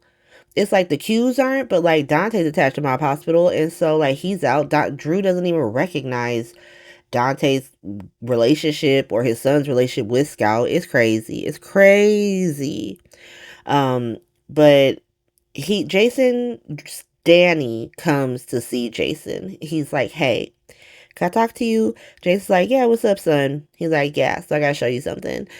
Takes him into the living room. There's Scout. Scout like runs up on Jason, like, Uncle Jason. It's very cute. He's very happy to see her, but he's also very confused because he knows that she's not allowed to be here. And so Danny explains that he went to go see Scout at camp, that he goes to see her when she's having her breaks for camp because the only time he can see her, and that she begged him to take her to the Quartermain Mansion so she could see Monica, so she could see the horses, and essentially so she could go home because that was her home after her mom died. That's where Danny and Rocco and Dante live. Those are the people that she lived with her mom. And so he did, because like, what the fuck is he supposed to do? Just leave his sister in the park crying? And so Jason is like, well, I gotta call Drew. Scout, not Danny. Scout is like, no, I don't want you to do that because if you call him, he's gonna make me go back upstairs to my room. He's gonna make me hang out with his nanny, and I don't want to do that. I want to stay here. And so Jason calls Alexis. That's why she got the phone call. Alexis comes over and she's like, what's going on? Like, what's happening? He he tells uh Jason tells Alexis that, Scout asked Danny to bring her here, and he did, but people don't know that he did. And so now, the law is getting involved for sure. Alexis is like, uh-oh. And Jason sends Danny and Scout to the stables so him and Alexis can talk. And Alexis is like, this is what I'm talking about. Like, she's lonely. She doesn't want to hang out with her fucking nanny in her room. Like, her dad is a piece of shit. And we got to do something about it. But Jason's very aware that, like, there's not much they can do. Like, even though they both know that this is not what Sam would have wanted for Scout. And so, Scout and Danny come back. Alexis talks to Scout and asks why she did that. And she tells her grandmother that, like, I asked my dad all the time to come see Grandma Monica, to come see my brothers. And he always says we're going to come and we don't. And so I just went. And, Alexis feels really bad. Jason talks to Danny, like, listen, I know that, like, you miss your sister, but you cannot be, like, kidnapping her. Like, you got to tell somebody. You got to, like, sign her out. You can't just, people need to know where that child is. Danny is like, listen, I hear you, and fuck Uncle Drew. Because what the fuck? Like, this is not what my mom would want. My mom, like, if I did some shit wrong, I would admit it. But this is not wrong. My sister wanted to come here and I took her here because that's what my mom would want me to do. And I was like, oh my God, this is how we use dead Sam. Like, I don't want to hear about Sam's ghost for other people that are not her children. Right? Like, I don't want to hear Sam's ghost being invoked for any reason that has nothing to do with her kids, because that's the only reason at this point that you should be invoking Sam. And so at that point, Drew shows up. He had been at GH talking to Willow. We're gonna talk about her in the end. But he was at GH getting read by Willow when he found out that Scout was missing. Obviously they called him, so he did not have to wait long. He shows up with Chase, and starts immediately being a dick. Pretty much throws Scout in the car, like, get your ass in the car. She's like, but I didn't get to see Grandma Monica. He's like, I don't give a fuck. Like, we'll see her later. And she's like, you always say that. He's like, nope, get in the car. Once Scout leaves, everyone pops off, like, except Jason and Chase. They're kind of like trying to be the peacemakers here. Jason Morgan is now being the peacemaker, but Danny and Alexis pop off because Danny's like, bro, what the fuck? Like, what the fuck? She already out of camp, like, because Drew's like, we have to go do something. That's why you have to leave right now. Danny's like, what you got to go do? What you got to go do? I'm confused because she's supposed to be at camp. Like, you got to go do something all of a sudden? I am confusion. And Jason tries to calm him down. Alexa's like, no, let him answer the question. What's he talking about? What you mean you got something to do? What you got to do? Like, she wanted to see her family. There's nothing wrong with that. Like, she's a little girl. She needs family. Drew, and like they essentially accuse him of not caring about what she needs. And he's like, I care about her more than anything, which is why I sent her away before I did this. And then Jason's like, what, you about to have me arrested again, bruh? What's good? He's like, no, I would love to because you ain't shit, but you not the one who committed the crime. And at that point, everyone realized what he's doing. And he tells Chase to arrest Danny, and everyone pops off. Like, even Chase is like, man, what the fuck? Jason's like, oh, hell no. Alexis, that's the crazy thing. I don't know, like, doing it with Jason, I understand, because what's he gonna do besides get himself arrested too? But doing it with Alexis standing there, you just asking for trouble. You asking for trouble because Alexis is gonna get involved. Alexis is gonna get involved. She's immediately her grandson's attorney. So his attorney's standing right there. And she's gonna read you for filth. I cannot wait for today's episode because you got Alexis Davis activated. She was not activated before. She was like, do I need to become active? Like, do I need to become active? Is that what I need to do? She's active now. Alexis Davis is active. You have activated Alexis Davis. Congratulations, Drew. Because that woman loves murder. But that's what's happening at the Q Mansion. Like I said, Drew was originally at GH. Let's talk about Dark Willow and her having no time for Drew or Lucas. So, Drew sees Willow at GH, tries to run up on her, to know her some more. She is like, don't fucking talk to me, my guy. Do not fucking talk to me. He's like, I'm just so shocked. I saw you here. She's like, you shocked you saw me here at my fucking job where I work? You shocked by that? He's just like, I just want to do anything to help you. I just need to help you get my kids back. Get your kids back. She's like, you are the reason I lost my kids, so why would you helping me help me? Make it make sense. At this point, Lucas rocks up. Like, bruh, why are you here? What's going on? This is a hospital. We busy. Go away. Drew immediately gets an attitude with him. Like, why are you in my face, bruh? Everything's fine. You don't need to be here. Willow is like, thank you so much, Lucas, but I got this. I got this. And I was kind of on her side with that. Like, she want to read his ass. And so Lucas leaves, and Willow is pretty much like, bruh, don't fucking talk to me. We are done. I'm over you. And then Drew gets the call that Scout is missing. And like, I'm it is very easy for them to write Willow caving to his charms. I don't think that's what's happening. I think that Willow is still like deep down a kind person. And so she's not going to be happy that his daughter is missing. And like she is going to want to know that everything is okay with her. But make no mistake, Dark Willow's in there. Dark Willow is in there and she is ready to fight. And so we next see Willow. She's going into the break room. Lucas is in there. She goes to thank him for like helping her, hoping to sort of extend an olive branch to her. And he just starts reading her for filth. He's just like, I thought you were over that man, but you're not. You're not. You still like him. And so you ain't shit and I'm over you. She's just like, what are you talking about? What are you talking about? Like, you weren't privy to the rest of the conversation because I wanted to handle that shit myself. Like, I don't need to be rescued, which is actually a good thing for Willow. She doesn't need to be rescued. And that's always been her problem, that she lets people rescue her. But Willow just, I know Lucas is just like, nah, you ain't shit. She essentially calls Willow a crackhead for Drew, which I think was true 3 months ago. Where was this quit 3 months ago, Lucas? But Willow's like, bitch, this is wildly inappropriate.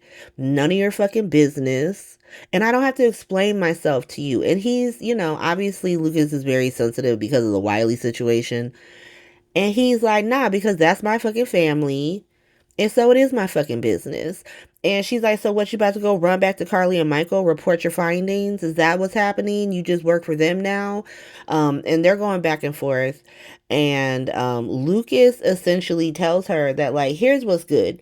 Your bullshit is affecting everyone and everything in this hospital. And everyone is tired of it. Everyone fucking sees it. But I'm the only one brave enough to tell you. And she slaps the shit out of him. She slaps the shit out of him and then immediately freaks because she realized she just slapped a doctor in the hospital after telling her boss that she didn't care about her getting blackmailed into switching her ex-husband's test results. And so Dark Willow is rising. She's rising. Like, there was a second where nice, kind Willow poked her head through. But Dark Willow slapped the shit out of her too and said, "Get back down, bitch. I'm in the driver's seat now." And so that was Tuesday. Wednesday has not come out because I am actually on top of things this week. And so I will be right back for y'all. But I gotta actually wait to see what happens, and I'm very excited. So I'll be right back. Okay, we're back. I'm killing it right now. I am killing it because I am recording Wednesday's episode on Wednesday. It's actually crazy. I'm actually proud of myself. But a lot happened on Wednesday. Let's get into it. So you got Rocco's hospital. It's like a baby story. Like it's happening, but it's not as intense as it's been. It's like you have they want it to be intense for different reasons. Like, okay, so Gio is here, and like, this is not a knock to the kid playing Gio, whose name is actually Gio. So, Gio, this is not a knock to you playing Gio. What I'm saying is, like, I can 100% tell that you don't believe a single thing that you're playing just because they like ran out of reasons for Gio to be pissed at Brooklyn, and so now he just sounds ridiculous. Like, he sounds absolutely ridiculous. So Gio's there talking to Rocco. I guess they're broing it up. That's them broing it up. And Rocco's saying how like his mom adopted the dog and how he's like she probably did it just to like make up for the Liesel shit. When they're talking, here comes Brooklyn and like Gio like runs up on her like, what are you doing here? Like, okay, this is a public establishment, sir. She's allowed to be here. Like, what the fuck? Is this how you talk to customers? What's going on? But she's like, I'm here to see Maxie. Have a nice day. And then he just like mean mugs her the whole episode. like the whole episode for no reason. And like Rocco's trying to talk to him, like, yeah, like, I just think that there's like weirdness between me and my mom because of the whole like Brit thing. Gio's like, who's Brit? And Rocco explains the whole situation. And, he gets mad at Brooklyn again. And Rocco's like, bruh, you don't have to be mad at her because like I'm not mad at her. Like, I'm glad she told me, to be honest. Like, I wanted to know. And so now I'm getting to know about her, and I met her mom. And Gio's like, yeah, well, I got a bunch of other reasons to be mad too that have nothing to do with her giving me up for adoption or what she did to you. What are they? List them for us. What are the reasons? See, this is what I mean when I say this young man does not believe it, because you didn't actually give him any reasons. Like, besides those two things, he has absolutely no reason to dislike this woman. He liked her perfectly fine before, and it doesn't explain why he doesn't like anyone else in his family. It doesn't make sense. Just let him make up at this point. What's the problem? But yeah, that's pretty much Geo and Rocco. Just Geo mad mugging or mean mugging freaking Brooklyn all episode. It was real awkward. But besides that, we got Liesel calling Carly's bluff because Carly was like, "You gotta get out my hotel." And at the end of yesterday's episode, she was like, "Okay, well, Rocco's not gonna like that." And then Carly's like, "I don't give a fuck with Rocco. Like, I'll tell him to his face. Like, there was mold in the room. She had to go. What you about to do?" And then she's just like, "Rocco's smart." And Carly's like, "Why are you being a bitch? To be honest, like, why are you doing this? Like, why are you putting him in the middle of your bullshit?" And she's like, "I don't want to hurt him. I'm a good person. Like, I have done some things, but I am now a good person." Carly's like, "Yeah, and Lulu wasn't around for any of that shit. And so why would she believe it? Like, be so fucking serious." And she's like, "Well, if you don't believe me, ask Anna." And she calls Anna over. Like, "Anna, tell Carly that I'm a good person." Anna's like, "Why would I do that? Why would you call me over here for that?" That's what? Okay. Um, she's a good person. Wink, wink. Fingers crossed. Liesel's like, "That's old shit. Like, to tell her about the rage room and how we made up and shit, and I'm sad about my daughter." Anna's like, "Girl, quit being a bitch. Like, to be honest, like, you have access to the kid, and like for some reason you just want to be a bitch, and it's not cute. It's not cute."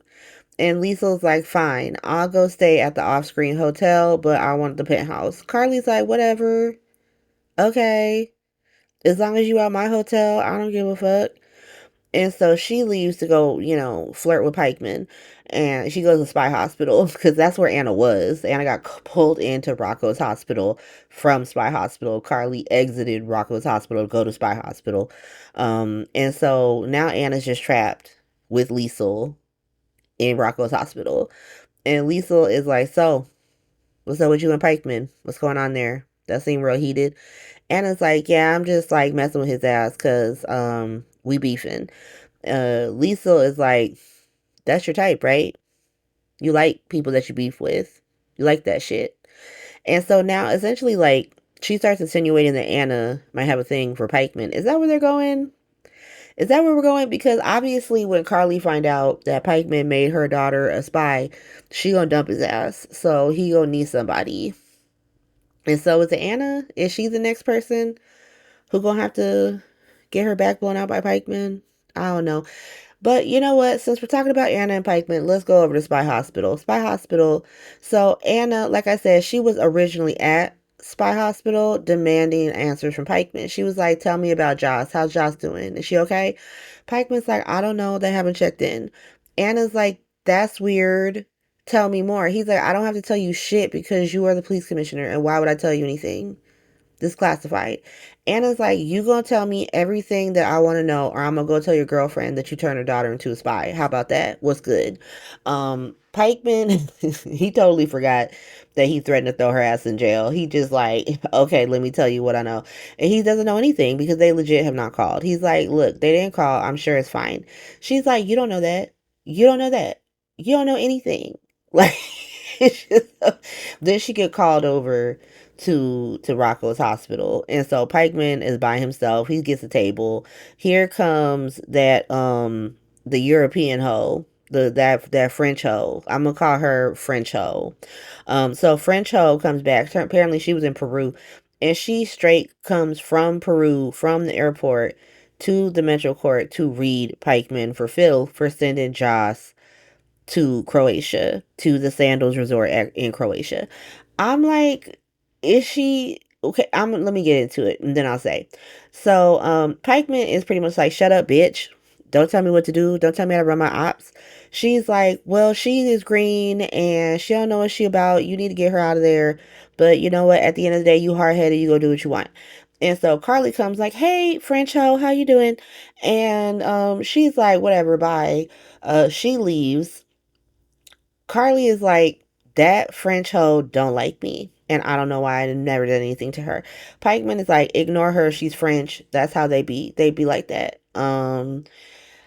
She starts being like, ooh, she doesn't know what she say. He was like, oh, she's mad at me because she want me to do something. I'm not going to do it. Carly's like, she's a stupid hoe. Let's get out of here. So they get out of here. Before they go, he gets a text that's like, hey, we're good, Dollar Tree Dex. He's like, cool, let's go bang it out. So they leave. French hoe text, or no, she straight calls nondescript European manager and is like, hey, Dollar Tree Dex and Joss are there pretending to be this married couple. Keep an eye out. Because she's a double agent. And I'm like, why were you trying to get Joss out? Are you trying to get Joss out because you're afraid of the mob? Are you afraid of Carly specifically? Like, what's going on? But she really wanted Joss out of that shit because she knew that she was gonna like narc that shit the fuck out. So let's go over to the Sandals Resort in Croatia. So over at the Sandals Resort, Joss recognizes Britt. Now, one of the things I forgot to talk about in Tuesday's episode is that the day before, like the same day, it's the same day because time does not matter in Port Charles. So in yesterday's episode, but the same day that we're in, Joss had this whole flashback of like her entire relationship with Dollar Tree Dex. So are they falling in love? Are they falling in love? I don't know what's happening there. I just wanted to bring it up because I didn't bring it up in Tuesday's episode and it was extra weird. But she sees Britt. Nondescript European manager runs up on her like, "You okay, girl? Cause you look like you seen a ghost." She's like, "So that middle-aged woman is hitting on my husband. I do not like that. Can you stop that?" He's like, "Bet." Gets Britt the fuck out of there. Uh, Dollar Tree Dex goes back to the room. Joss goes to the room. He's like, girl, why you do that? Why did you do that? She's a long-term guest. I could have got some tea out of her. Joss is like, shut the fuck up. You don't need to get tea out of her. You need to get some tea out of me because I know that woman. Now, before they start talking about Britt, the reason why I bring up the flashbacks is because she got all like offended. Like, what the fuck was that? Like, Mrs. Nash is not going to be in a threesome. Because at a certain point, it seemed like we learned that Britt was the one who was down for the threesome. Because I think in the Tuesday segment, I said that Dollar Tree Dex was down for a threesome. Maybe they were both down, but Britt was definitely like, bring your wife if that's what you about. And Joss was like, I'm not about that. I'm kind of annoyed by that. Why, girl? What's going on? Are you mad about the mission? Or are you mad that he was like Logan up on Britt? But whatever.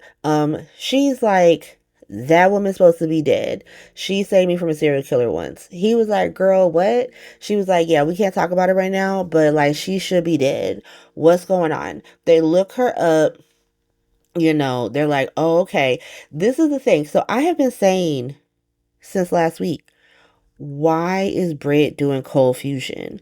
Because she is an OBGYN and we're really going to pretend like she's not an OBG. Like we're simultaneously having Rocco's Hospital where we're yelling at Liesel and yelling at Lante over Britt's uterus and her being their OBGYN.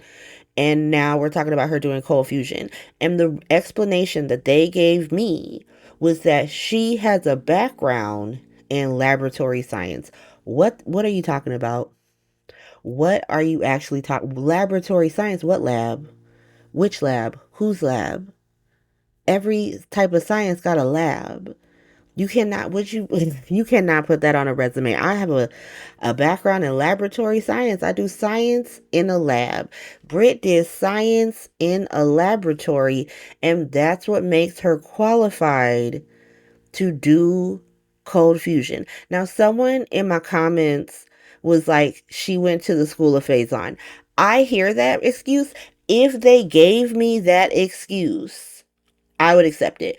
But they have not given us that excuse. They have only said that she is the daughter of Phazon, not that she has any type of background or should know anything about cold fusion. And now they have told us she got a background in laboratory research. Bitch, I have a background in laboratory research. I've done research in a lab. Can I do cold fusion? My history degree, I have a history degree, but I have done research in a lab. I could put that on my CV that I have been in a lab and I have done research. It was a history lab because I am a historian, but it does technically count as a lab. I had to wear a lab coat. I had to wear gloves. We were using very old sources, like sources from like the medieval era, like from the 13th, 14th century. So they were very sensitive. Can't touch them with your bare hands. Like the oils in your skin are bad for the papyrus. And so, like, I have technically done laboratory research. This is not an explanation for why this bitch knows how to make nuclear weapons. I would even take Cesar Faison taught her for her 13th birthday how to do cold fusion, but they have not given us that excuse. That so far we got, she knows how to do IVF, she knows how to steal embryos and implant them in herself, and she knows how to do cold fusion via her background in quote laboratory research. Okay. Okay. But like all of this is coming to a head because Britt is just still there being a menace. Like now she's trying to do threesomes with Dollar Tree Dex and Joss. Like she doesn't know the other person's Joss, but it's Joss. And the nondescript European manager has like had enough. He's so tired of her ass. And she tries to get his ass fired, but then whoever is supposed to be there is not there, which makes me think they're just gonna make it white East African warlord, but I feel like he's been gone for a minute. Like she would have been known his ass wasn't there because he's been living at Windermere for a sec. And so I don't know who it is. I don't know who it is. But that's pretty much Spy Hospital. Like I said, it ends with French Ho telling nondescript European manager that Joss and Dollar Tree Dex are there. So let's go to Mob Hospital. This is really quick. I just always try to disrespect Spy Hospital any chance I get. So Mob Hospital, we got Maxie is trying to get herself got. Is this how we get the like Maxie off screen for a sec? Because like she gets herself got by white East African warlord. Let's get into it. So Maxie comes to the pool. We got Temp Maxie back.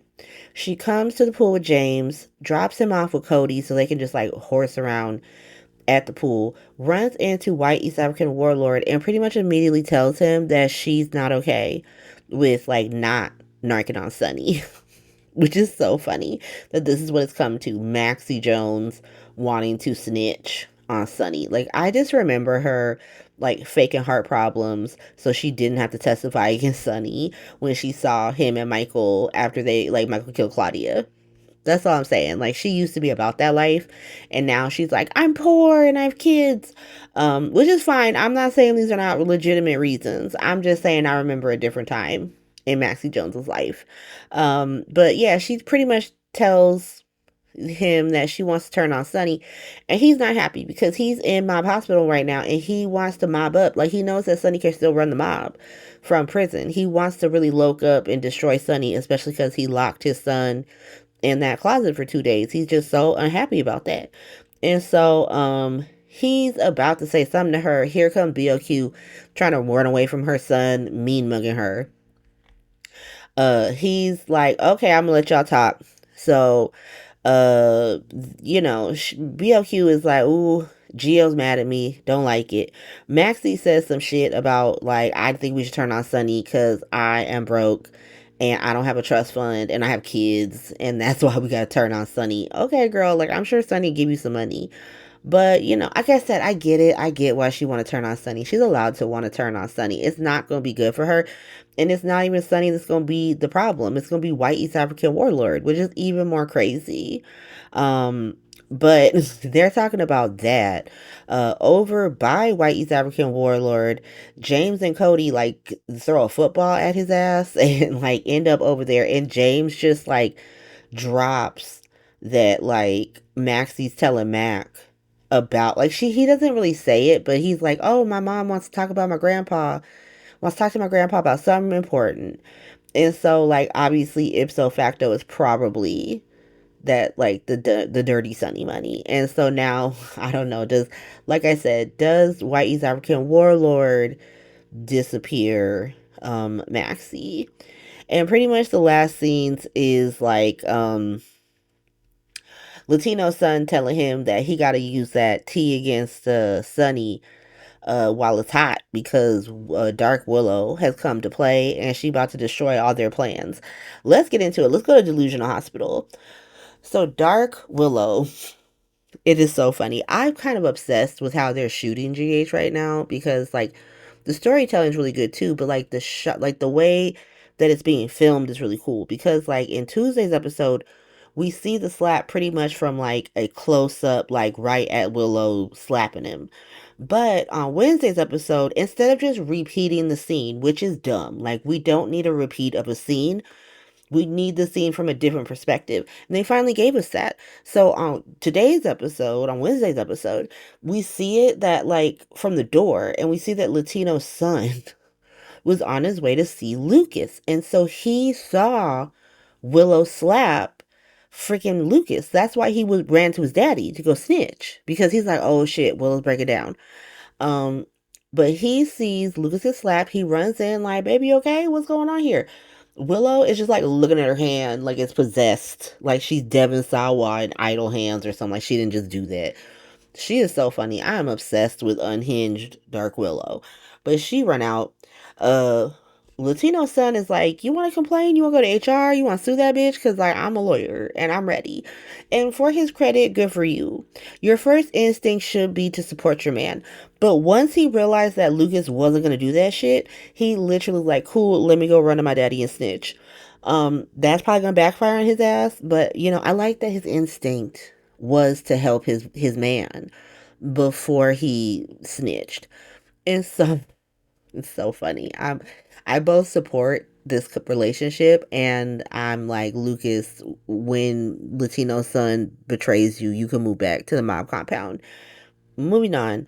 And so Latino's son tells him that he talked to Carly. Lucas is like, what was that about? Do I need to be mad? Do I need to call this hoe? Latino sounds like, don't even worry about that. We can talk about it later. Obviously, you're going through a lot.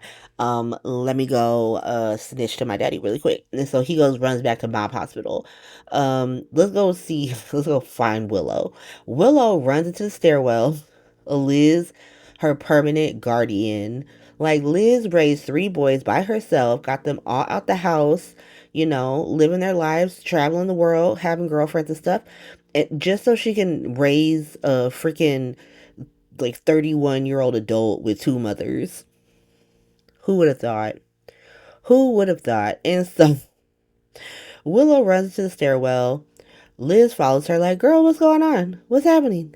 What's going on? Because, Liz is now head nurse / Rick Lansing's paralegal for Willow's case. And so Willow is like, so I just slapped Lucas Jones. Liz is like, fuck. So now I gotta stop being a paralegal and I gotta go back to being your boss. Liz tries to give her some cover, tries to give her some cap, and just be like, so did Lucas do something to you? Did he put hands on you? Did he threaten you?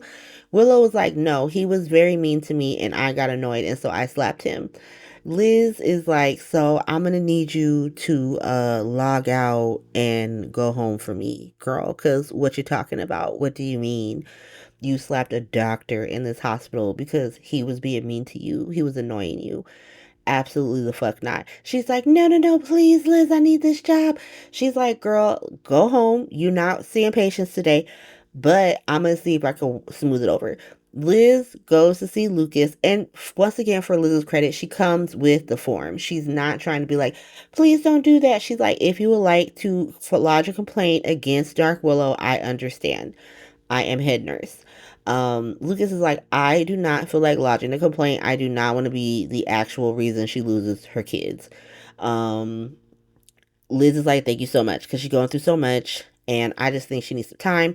Lucas is like, let me stop you there. I don't think she should have them kids. Like, I just don't think she should have them kids. Liz is like, no, she just needs some time to get her life back together and Drew's not here. Lucas is like, nah, I'm sorry. Like, if she had custody of them kids today, I would tell people what she just did to make sure she didn't.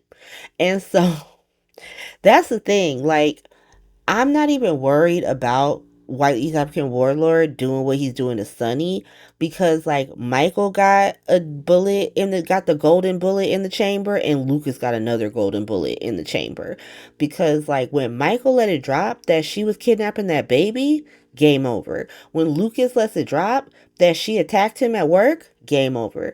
And so it doesn't really matter what white East African warlord does. Um it is what it is. And so like sorry Dark Willow, hopefully this makes you more powerful. Hopefully this makes you more fun because you will not be winning at the end of this game. But let's move on to unhinged Drew Cain. Drew Cain is now at like 12:05 a.m. Like it's beyond past midnight. Like midnight has come and gone. Like he is now on borrowed time. When is he getting got? Because he's gone crazy. So as we remember from yesterday, he wants Danny arrested. Jason is like, you're not arresting my son. I'm going to tell you that right now. You're not arresting my son. Drew is like, if you try to interfere, you can go to jail too. You got two sets of handcuffs, my guy. Jason's like, go in the living room, son. You're not going to jail today, son. So you don't need to be here. You're done being here because like you only need to be here if you were actually going to jail, but you're not going to jail. So you go play some video games. Go relax. Go chill in the living room because you're not going to jail.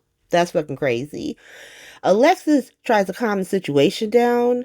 Like, let's be real with it, all right? Like, he is a teenager. He's a minor who forgot to sign out his sister before he took her from camp. Be so fucking serious. Drew is like the only people allowed to take scout from camp. Camp is me and Willow. Willow is not with you. Willow don't want to be with you. Like, you just got cussed out by Willow at GH. So why is she still on? If you need to add another person to the list, then why don't you add Alexis? Why don't you add whatever? Drew is like, no, I don't give a fuck. He needs to learn, and he gonna learn today. So Chase, do your fucking job. Chase is disgusted. Chase is disgusted. And he tells him he's not arresting no kid for loving his fucking sister. That's not a crime in the state of New York, actually. The fuck? Like, and he tells Drew, like, well, Scout is the one who wanted to leave. And so I'm not wasting anybody's goddamn time. I'm not wasting taxpayer money. So you can have some personal vendetta arrest a fucking kid. The fuck? Like, I give that kid a talking to. I give him a good old fashioned Harrison Chase talking to. But I ain't arresting no kid. The fuck? And so Chase just walk out. He not even gonna entertain Drew. Like, get the fuck out of here, bruh. And he goes and tells, Danny, like, shouldn't have done that, son. Don't do that. What if you didn't make it home? What if some squad car picked you up? This would have been a whole different story. Don't do that shit. And so then Jason comes in like, you can't be doing that. You actually cannot be doing that. Danny, for his credit, over the past 2 days, has really been standing on business. He's really been standing 10 toes down because he was like, I didn't do anything wrong. I did not do anything wrong. Like, if y'all think I'm gonna stand there and let my sister cry in the park, y'all don't know me at all. You don't know me at all. I'm doing exactly what my mama told me to do. My mama told me to take care of my sister. That's what I'm doing. And so zero regrets. Zero regrets. Jason is like, listen, I hear you. I hear you. I wouldn't have said, I didn't mean leave her in the park. That's not what I said. I said, you need to think about all your options. She crying in the park. She want to come to the queues. She want to do stuff. You could have called me. You could have called Alexis. You could have called all these other people. But instead, you just snatched her up. You got all these people worried. You got the law involved. Like, what if it wasn't Chase? What if Chase wasn't here?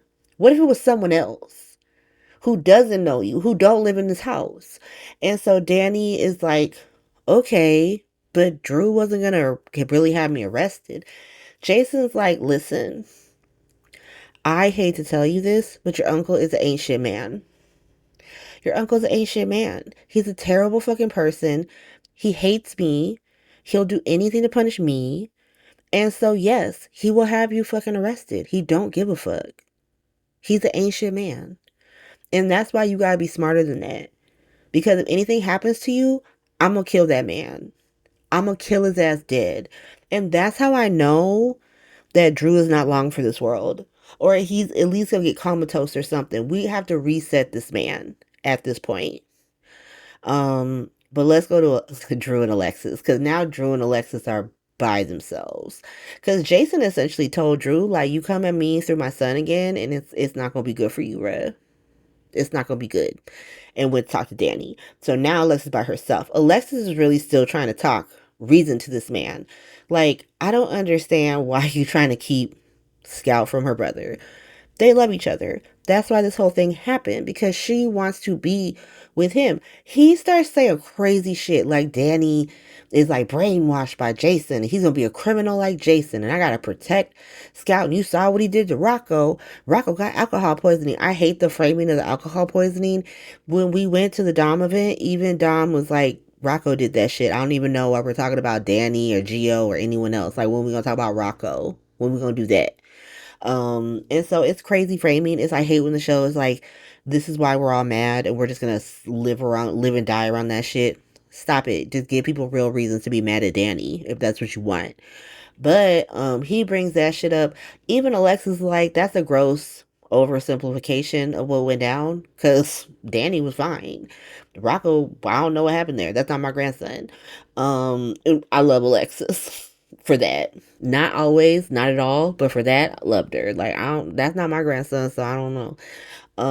He's like, I have to protect Scout from Danny. That's what Sam would have wanted. At that point, Alexis loses it, because like, what you not gonna do is tell her a bold-faced lie about her dead daughter. That's what you're not about to do. And so she's like, since you brought it up, let's talk about what Sam wouldn't want. She wouldn't want her daughter separated from her brothers.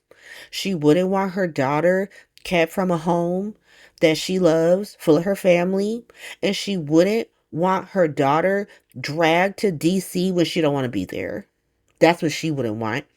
Drew Cain. Andrew Cain.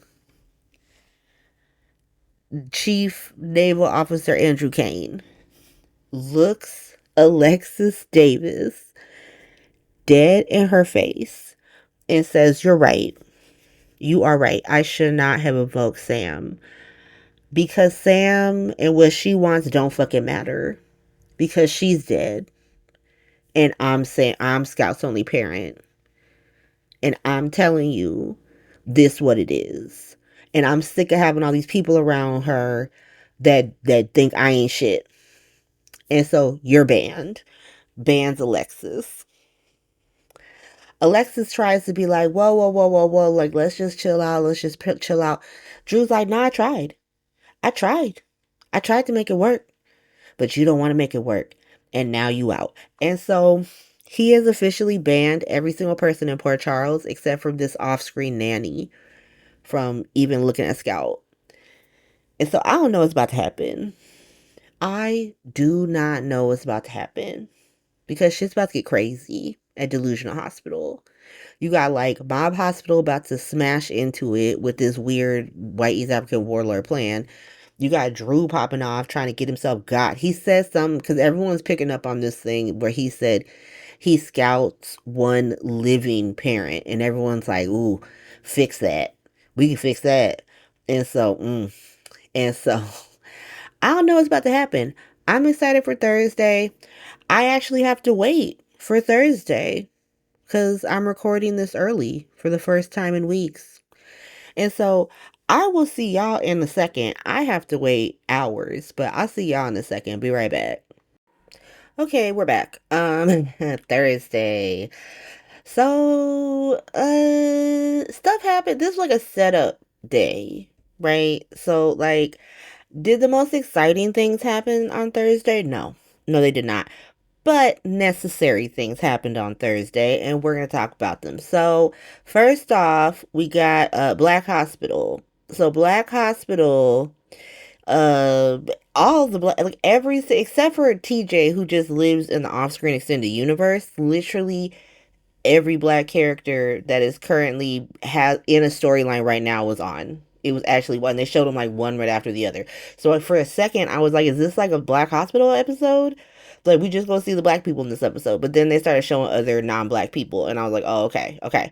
But first, let's talk about Aunt Stella. So Aunt Stella is just here to meddle in Trina's life. She's like, "Hi, I have just shown up back in the story. I don't know any tea, but I would like to meddle in your life."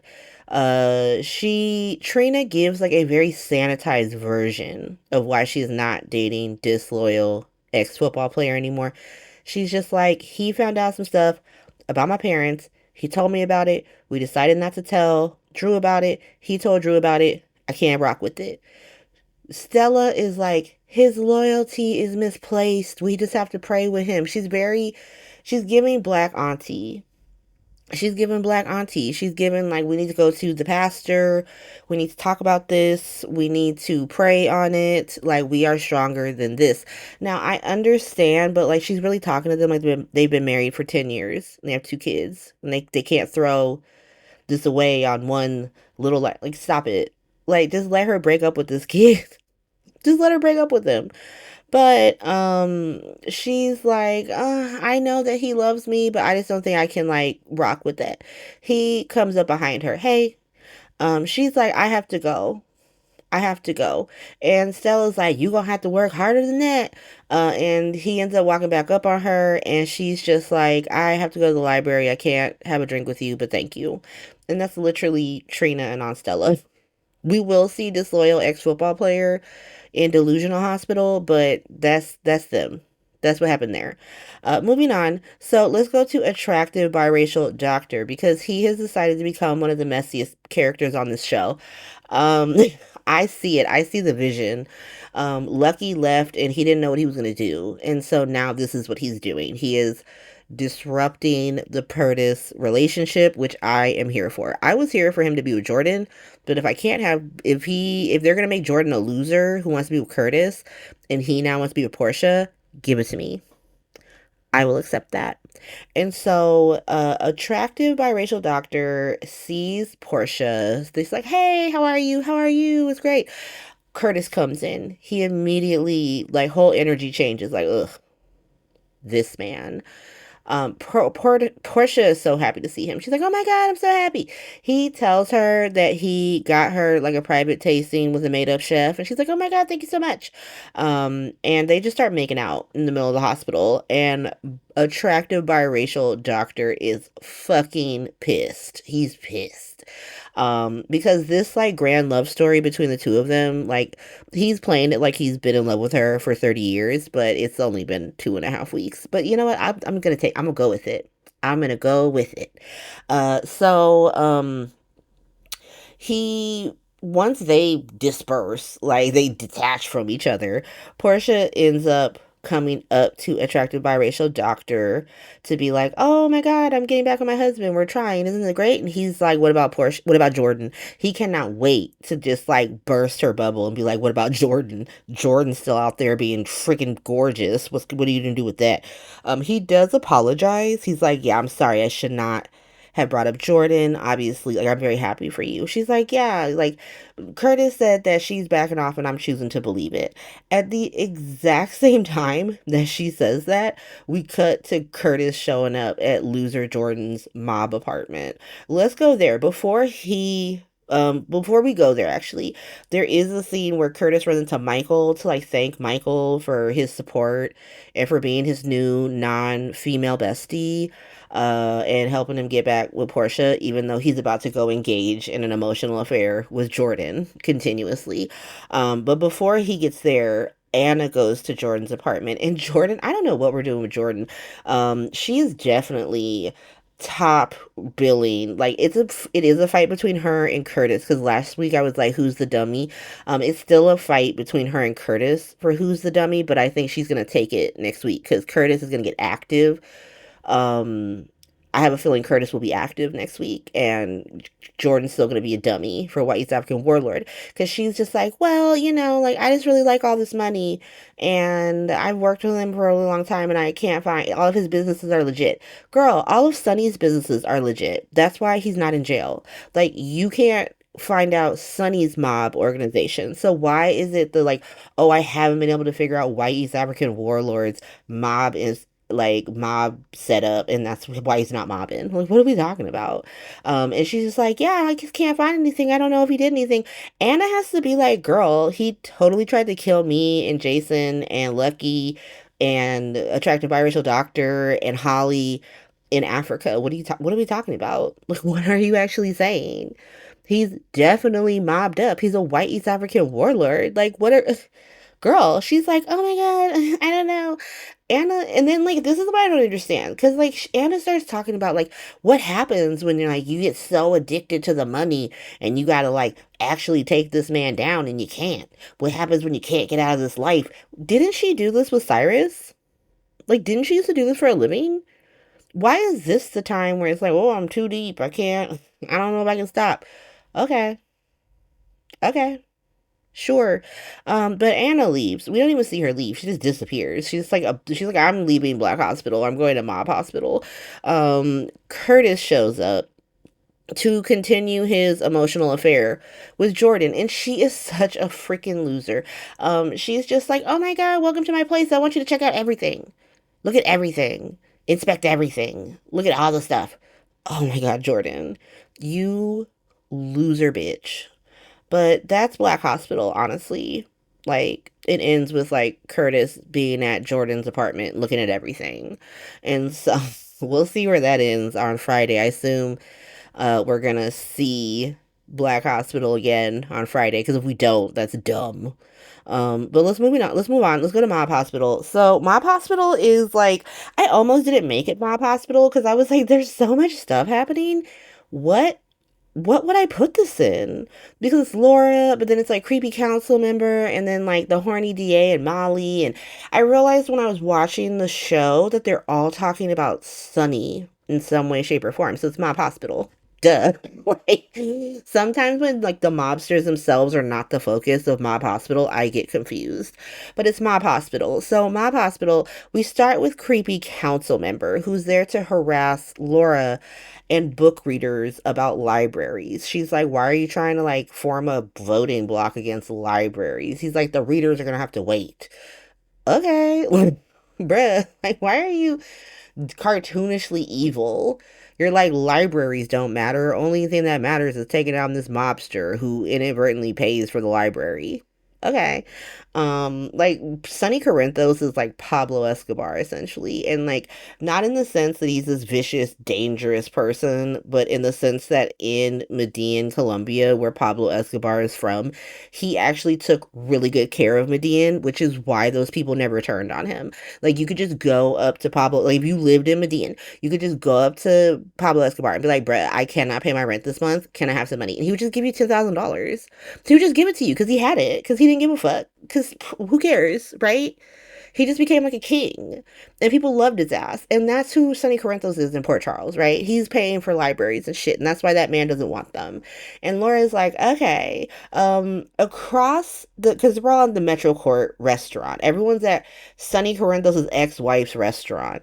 They're at Sonny Corinthos' ex-wife slash baby mama and his other baby mama's hotel restaurant. But Sonny's the fucking problem. Make it make sense. Make it make sense. You're like, you are in mob hospital. Everything is mob hospital. Like, the tendrils go so deep because, like, if you're not dealing directly with Sonny or Jason, you're dealing with one of their children, you're dealing with one of their baby mamas, you're dealing with one of their baby mama's family members, you're dealing with mob hospital. And so, like, none of these people should be here. None of these people, like, why would Drew be going to Carly's restaurant? Why are you giving money to Carly? Like, why is creepy council member giving money to two of Sonny Corinthos' baby mamas? Huh? Horny DA? Self-righteous Molly? What are you doing here? You had all these things to say about your baby and safety and nothing about Christina being an idiot until way after Sonny's standing on a ledge. Okay, I'm done. I'm done ranting about how idiotic all of the PCPD and DA's offices when it comes to Mob Hospital. But Horny DA is across the restaurant with Molly, talking about somebody brought me bath salts. And she's like, who did that? She's like, I think it was Sonny, and he can't do that. And so that's weirdness is happening.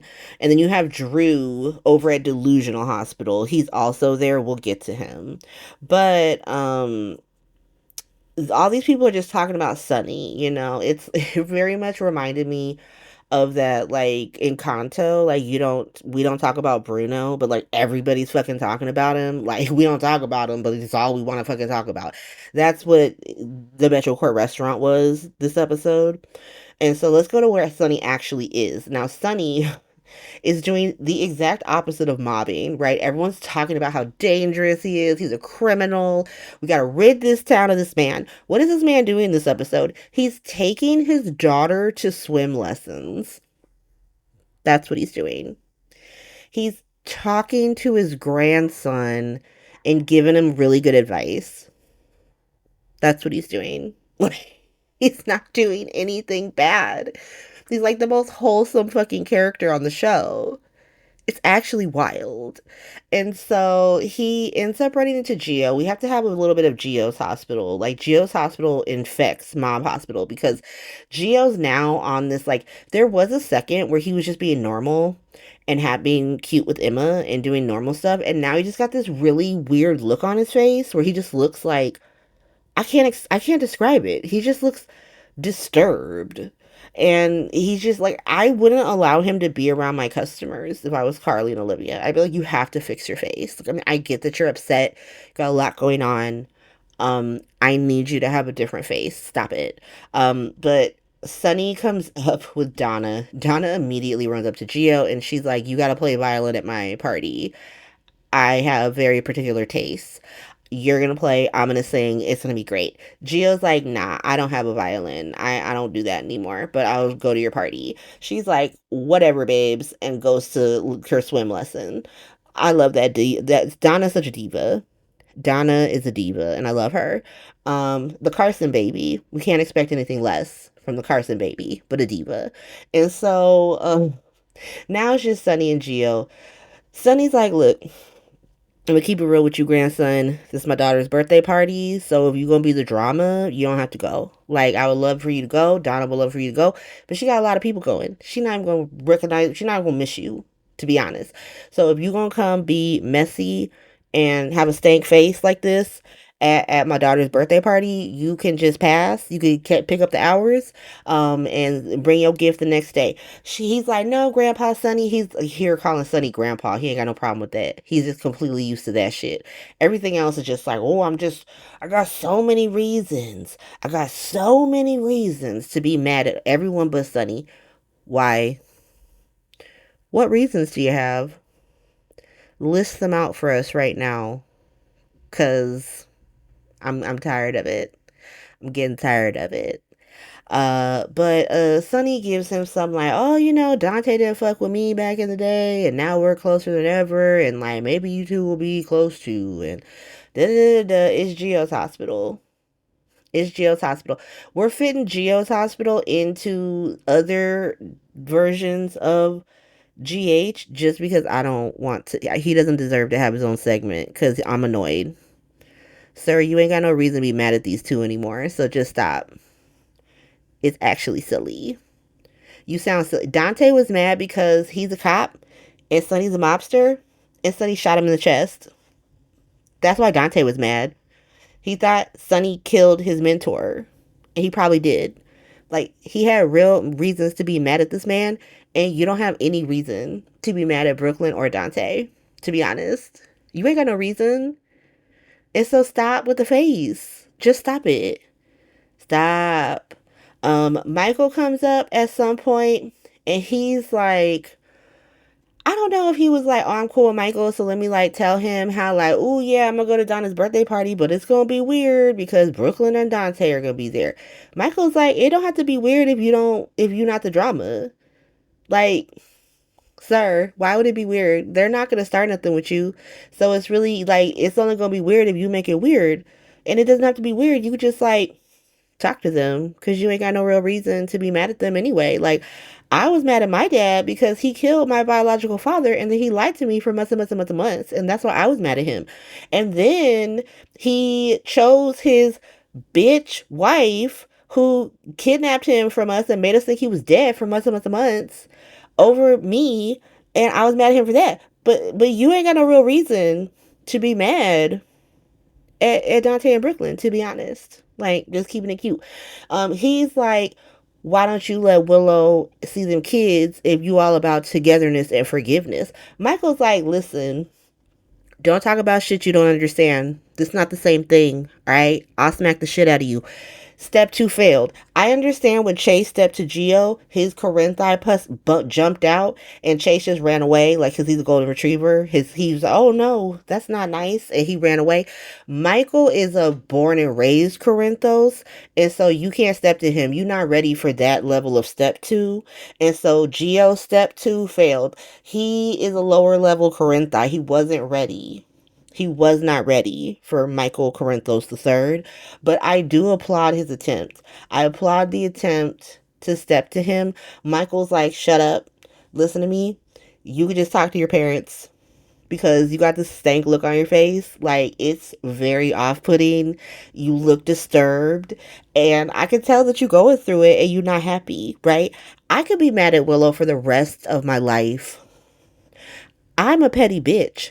I'm a Corinthos and a Quartermain. And so I could just play shenanigans with that hoe and her feelings for the rest of my life and not lose a wink of sleep. But you got a disturbed look on your face. You're disturbed. You're disturbed. You want to talk to your parents, so talk to them. That's all I'm saying. And so yeah, that was Geo's hospital infecting Mob Hospital. Step two failed on both accounts with Sonny, Michael, and even Donna, to be honest, because I bet he shows up with that violin. Like, if we see the party on screen, I'm gonna call that he gonna show up with a violin. And if he doesn't, I'll say he didn't bring a violin. But $10 says a violin pops out and he's playing for Donna, for Diva Donna. Okay, let's move on. So Laura, right? She was in the restaurant. Sonny comes down because he's done looking at Geo and his stank face. And he just goes sits at the bar. And Laura's like, wow, not you just walking past me like we're not besties. Sonny's like, listen, I clocked creepy councilman in the corner, Drew sitting at a table, horny DA over there. I just thought it wasn't the right time, right? I would have came and saw you if it was just Molly, because Molly's chill. She don't like me, but she chill. But like the three of them, I just thought like I'm not trying to get you in trouble. Laura is like, I'm your best friend. We are besties, and people would not like it if I just turned on you because they know that it would be fake. They know that we would be just like calling each other late at night, telling each other things, and it would not be real. So I might as well just see you in public and everyone could know about our friendship. Sunny's like, all right, sure. Okay. So Laura is just like, so bestie, did you kidnap Latino's son? Sonny gives the best, funniest non-answer, and he's just like, look, a lot's going on. I'm trying to protect you. I'm trying to protect me, but protecting you really comes first. And so the stuff that I gotta do to protect you, like I don't really like doing it, but I'm gonna do it because it helps you. Laura is like, is it me? Am I the drama? What the hell is happening here?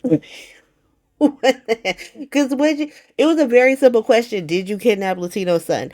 And the answer is yes. Yes, he did. Like he did kidnap Latino's son. And he gave a runaround non-answer that ended with Laura being like, maybe I'm the drama. This show is a comedy. I'm obsessed. And so Laura is like, I feel so bad because you doing all this stuff to protect me, which includes kidnapping people. But I cannot do anything to protect you when I go on my anti-mob crusade, even though I know deep down in my heart that we are a mob town and that if we have to have a mob kingpin, it should be you. And they really have Laura say that like we need to have a mob kingpin in this town and it needs to be you. I am dead because I've been saying that shit for decades now. I've been saying that shit since at least 2005. And that's when Sonny had only been Mob Kingpin for like 10 years. And people, you really could have just taken him out, right? You could have just been like, look, we're going to arrest his ass. We're going to kick him off the show. And we're going to go back to like villain of the season, weather machines. And they said, no, we're just going to have this really weird, moody, dark ass, silly, absurd soap opera mobster drama. It's super funny. It's super funny to me because I'm like, listen, Sonny's not the first mobster. Like, the mob shit did not start with Sonny. That shit started with Luke and Frank Smith, and Sonny just took it over. And like, to be honest, out of all the like mobster shenanigan bullshit, like Frank Smith, the Jeromes, Sonny's probably the chillest. But even when we go through, like, the only person who probably could have taken over for him at a certain point was Lorenzo Alcazar. I'm not gonna get into it. I'm not gonna get into it because then it's gonna be like a 3 hour long podcast. But like, if you know, you know. Like, the only one who was not crazy and insane and wouldn't have blown up this town filled it with like drugs and weapons and sex work, it's Lorenzo Alcazar. And he probably would have done at least 2 out of 3 of those things. To be honest, he just would have been very chill about it. Anyway, moving on. Um, Sonny is talking to Laura.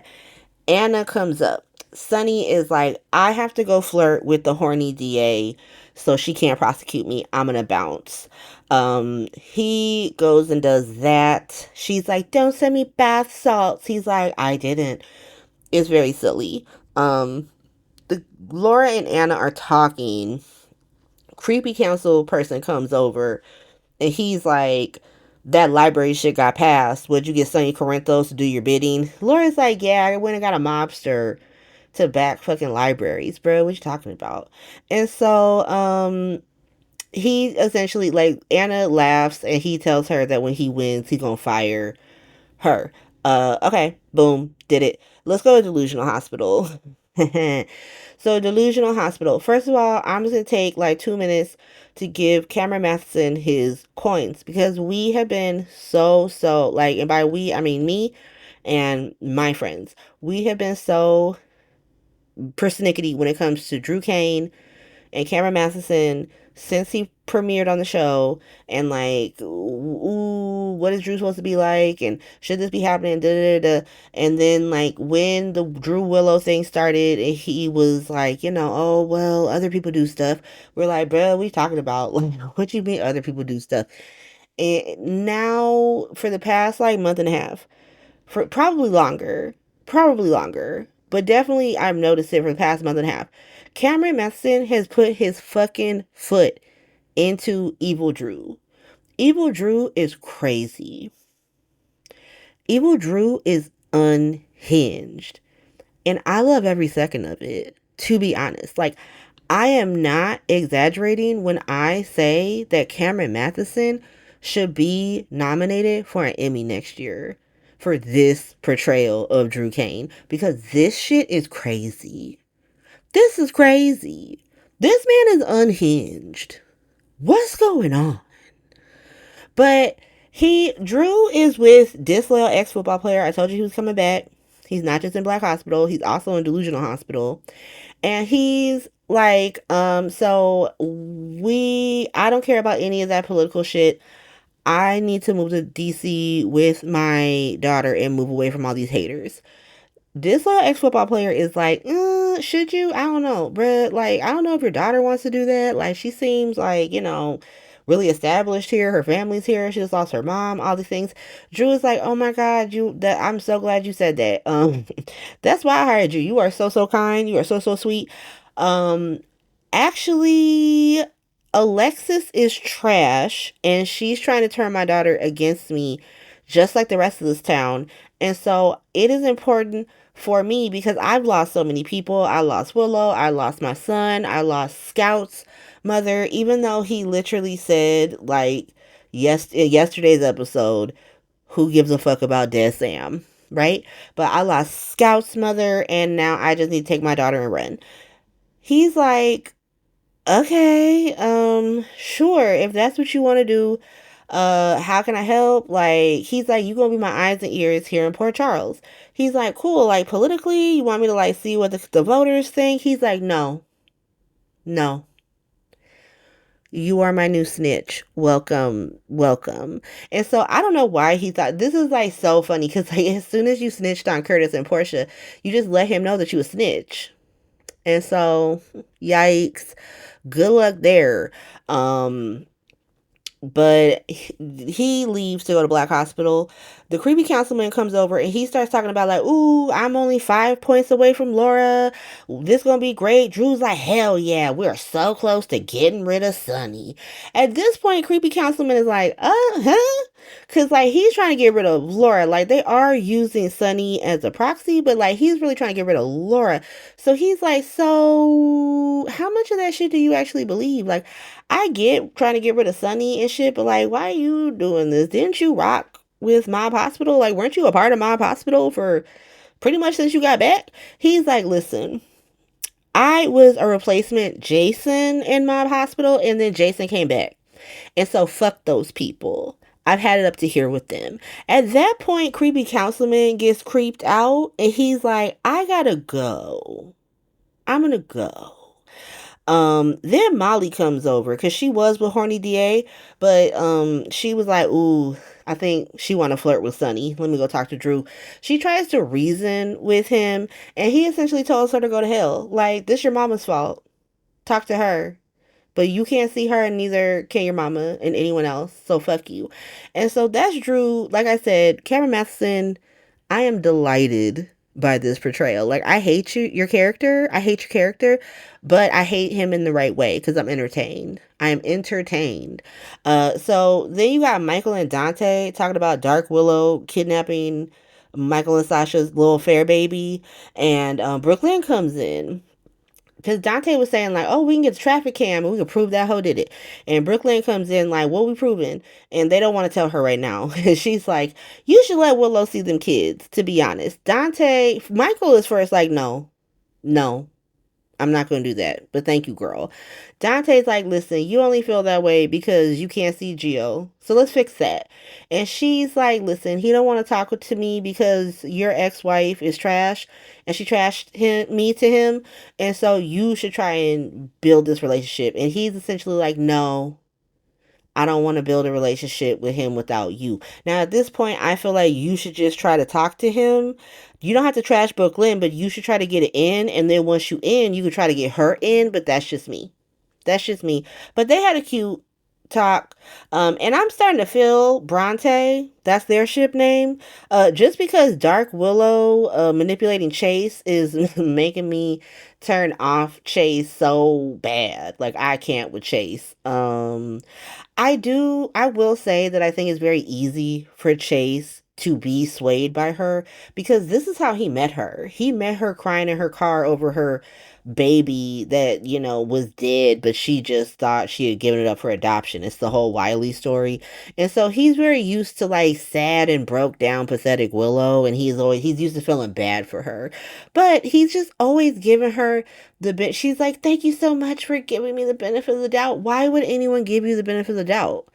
Like, yeah, he's doing it and it's shocking because we don't understand why, because you don't deserve it, to be honest. But he runs up on her in the park and she's doing her little dark willow like, I'm so lost, I'm lost in space, I'm off here. And he's like, hey girl, you okay? She's like, what, who? You know, that stupid willow shit that she do, that she used to do. But I used to hate that shit back in 2019. That shit was so annoying. But now I just feel like it's an act, so I'm like, get him, girl, get him into your web. But he's just like, what's going on? I'm so concerned. And she tells him how she slapped Lucas, and he just immediately like, I'm sure that wasn't your fault. Like, you're assaulting people after doing all these other things, but I'm sure it's other people's fault. Okay, Chase. Okay. She's like, thank you so much. Like, no one gives me the benefit of the doubt. Why would anyone give you the benefit of the doubt? And Chase is like, it's just so easy to look, from the outside and judge. All of these people are in the inside, Chase. What are you talking about? Michael is the inside. Carly is the inside. Lucas is the inside. That is the fucking family. These are not outside people. These aren't strangers. Like, they have more information than you. She gives you like half truths and like missing like vital information. And you're just like, oh my God, like I don't have all the facts, but clearly Lucas deserved to be slapped. Okay, Chase. And then he tells her about like the adoption issues and how Brooklyn wants to put it on hold until she makes up with Gio. And so now I'm waiting for Willow to be like, that's why you should break up with Brooklyn and get with me. Help me get my kids back. Like, if I had a strong cop on my arm in October, that would be great. Like, yeah, girl, break up another fucking marriage. That's really gonna make you look good in front of this corrupt ass judge. But anyway, that's Thursday. Freaking Dark Willow. I'm obsessed. Dark Willow, like Drillo, the only thing the Drillo relationship gave us was like unhinged Drew and Dark Willow. And so I guess for that I'll thank it. But let me go watch Friday and then we can wrap this up. Okay, and we're back. I know I said I wouldn't waste time saying this. This episode's gonna be so long. Sorry, y'all. This is what people asked for. Like, I think it was like two people, but they constitute the people in my mind. But we finally made it to Friday. So stuff happened. Was it the most amazing stuff ever? You know what? I think more amazing stuff happened on like Tuesday and Wednesday, but important things happened, and that's gonna be the theme. Like, that's what I'll call this episode. Important things happened this week.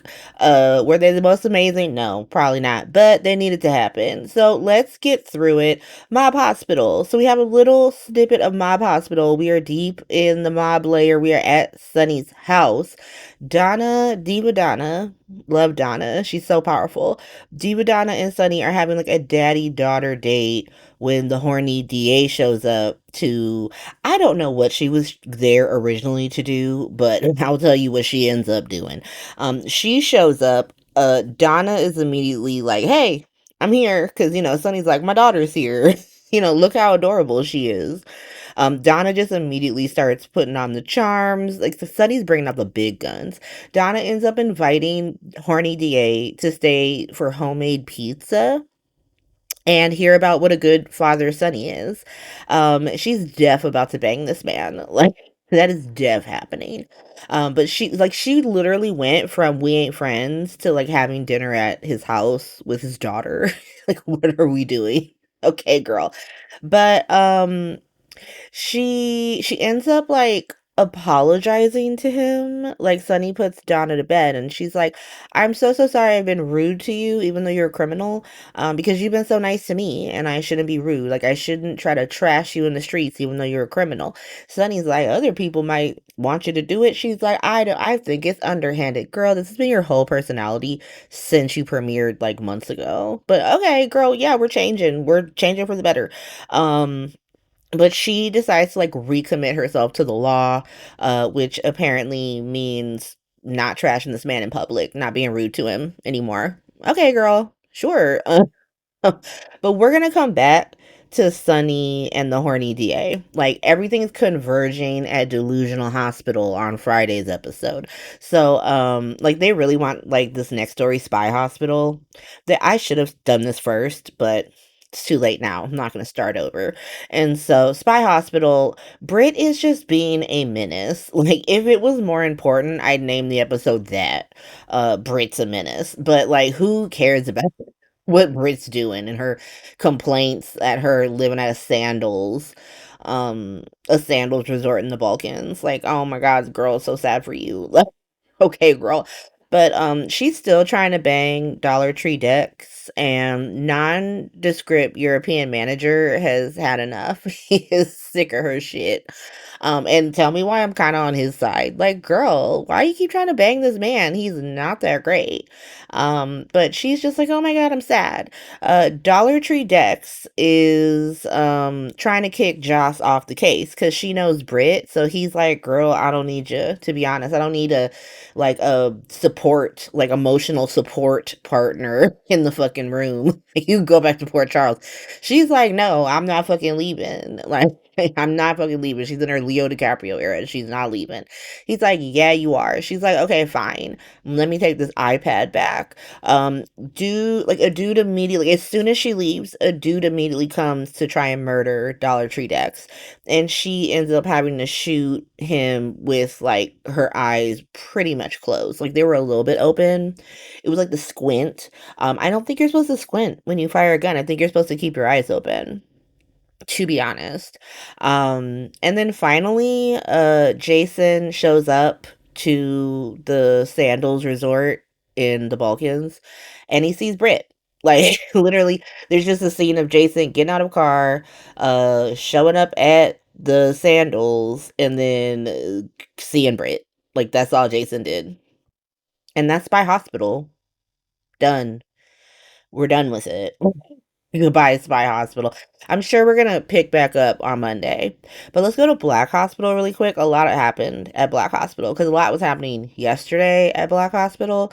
And so let's do Trina and Portia really quick. Like they're having like this very cute fashion spree moment. Portia's talking about like recommitting herself to Curtis. She still hasn't really told Trina like what went down between them. So Trina just knows that her parents were having issues, but she doesn't actually know what those issues were. And she doesn't seem concerned about that at all. She's just like, well, I'm glad you guys are working it out. Like, okay. I don't know. My parents have always been not together. Like they broke up when I was 2, so I don't even have a memory of them being together. So I don't know if like you had parents who are together and you're an adult and they start having problems. Like, do you meddle in that shit, or are you just like you just let it rock and you hope it resolves itself? And if it does, you're like, cool, I'm glad that worked itself out.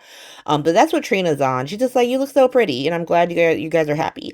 I was talking to Tracy from Sunday Shift about this storyline, and she brought up a really good point that like this is the first time that in like forever that Portia has like a storyline that doesn't revolve around Trina. Like it's specifically revolving around her and her marriage.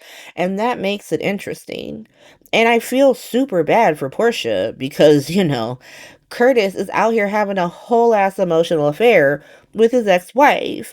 Cause like he's over at Jordan's new apartment, like having this emotional affair via like home improvement and real estate purchases. It's so weird.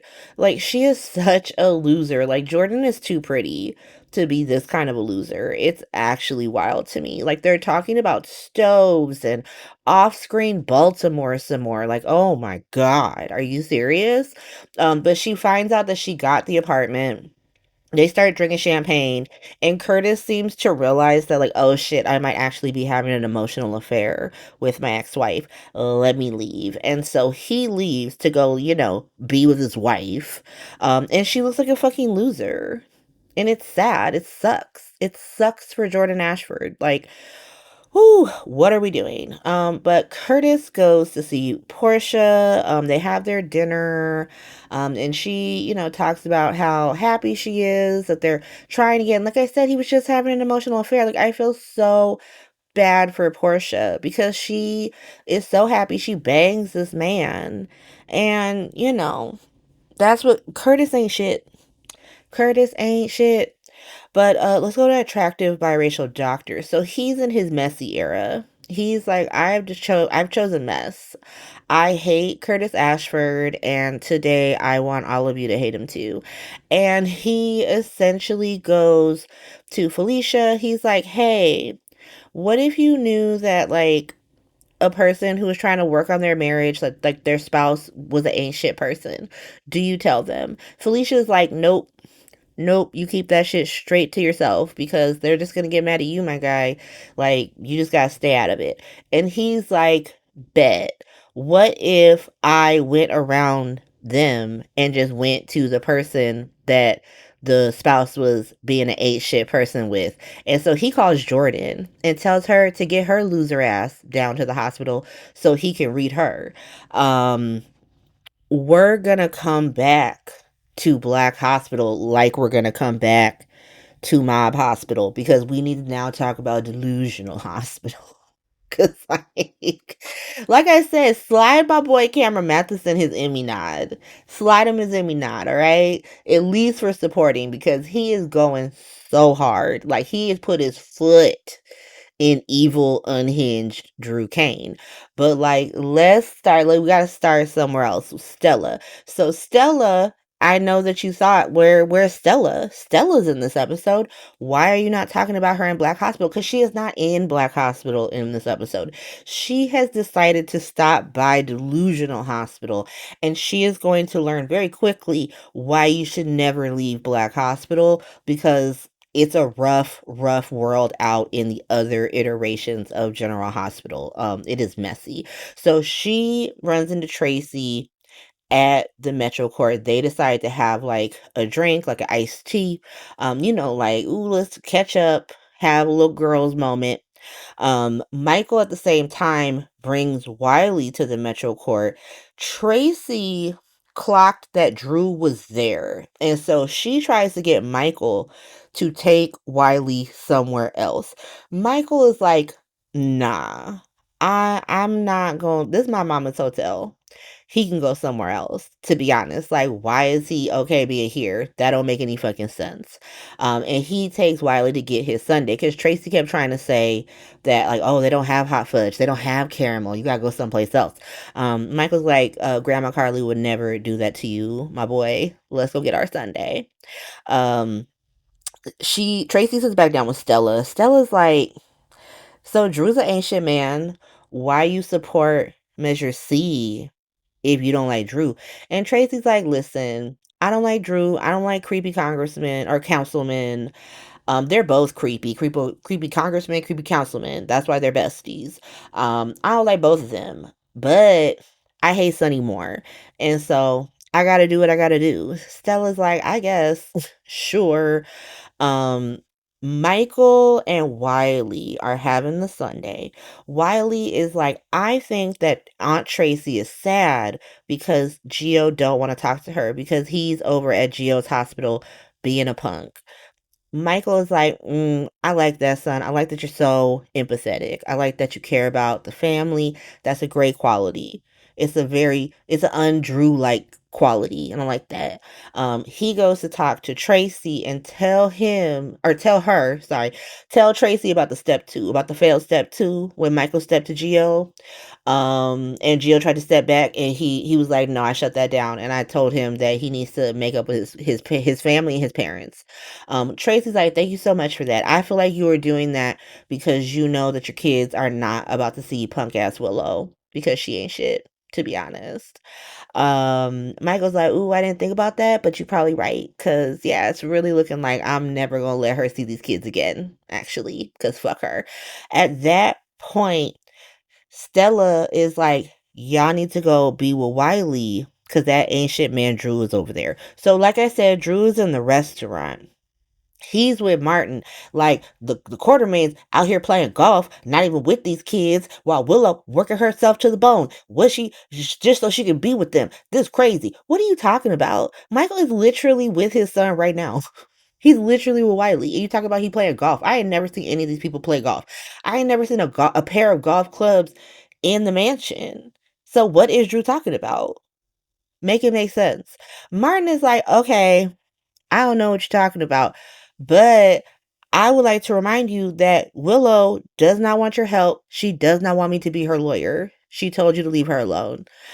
Drew is like, she doesn't know how much she needs me. And so let me show her. And decides to go torture Wiley some more. Why is that his go to move?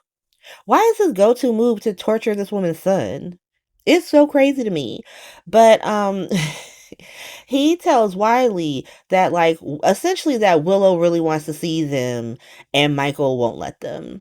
And so Michael rolls up. Wiley says that to him, and Tracy is disgusted. Tracy and Stella are disgusted. And Tracy tells Drew essentially like, listen, so the only reason I was supporting Measure C was because I hated Sunny more than I hated you. You have changed that tonight. Like with your actions, you have flipped the scales, and now I actually am okay with crime in the streets if it fucks with you. And so if it's the last thing I do, I'm going to destroy you. I want you to know that. I'm gonna go tell Monica what you did because you ain't shit. Drew look like he don't even care, to be honest. He's like, okay, bye. I did that shit. What you gonna do? Um, Michael asked Tracy to take Wiley to the pool to have a popsicle because he does not want to have to read this man in front of his son. Martin at this point tries to get up and like get Drew out of there. Get Drew the fuck out of there. Drew is like, nah, I'm right where I want to be. Actually, thank you, bruh. I don't need help. He tells Michael, like, when you gonna stop lying to your son? And Michael punches him in the face. Now, here's the thing. I am not mad at Michael for punching Drew, except for the fact that it was stupid. And I don't think he said anything that crazy to him that would warrant that for you to make a dumb move like that. But whatever, we needed it to happen. Important things needed to happen this week. That's the thing. And so Drew's like, bet, love that. Thank you, bruh. Michael has to go up and tell Tracy that he fucked up and he hit Drew. Tracy's like, bruh.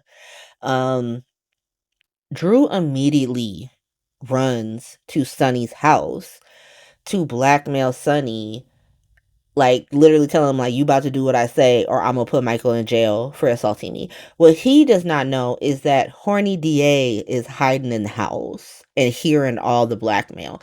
So it's making Sonny look even better. Like Sonny's coming out roses this week.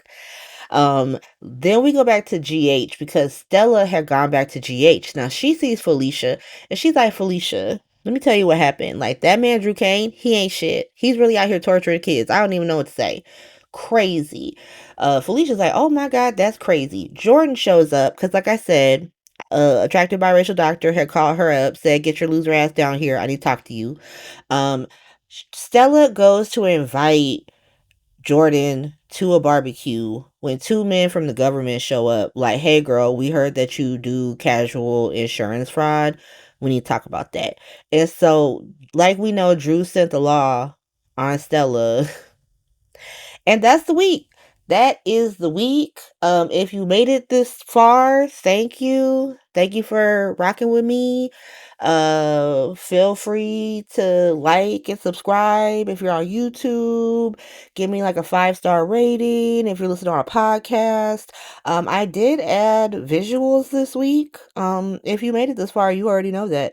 But if you listen to it on like Apple Podcasts or Google Podcasts, you might not know that. So you might want to check it out on YouTube because I'm going to try and do that. I'm going to try and just throw some images up. But thank you again. I will see y'all next week. And have a great, blessed week. Bye.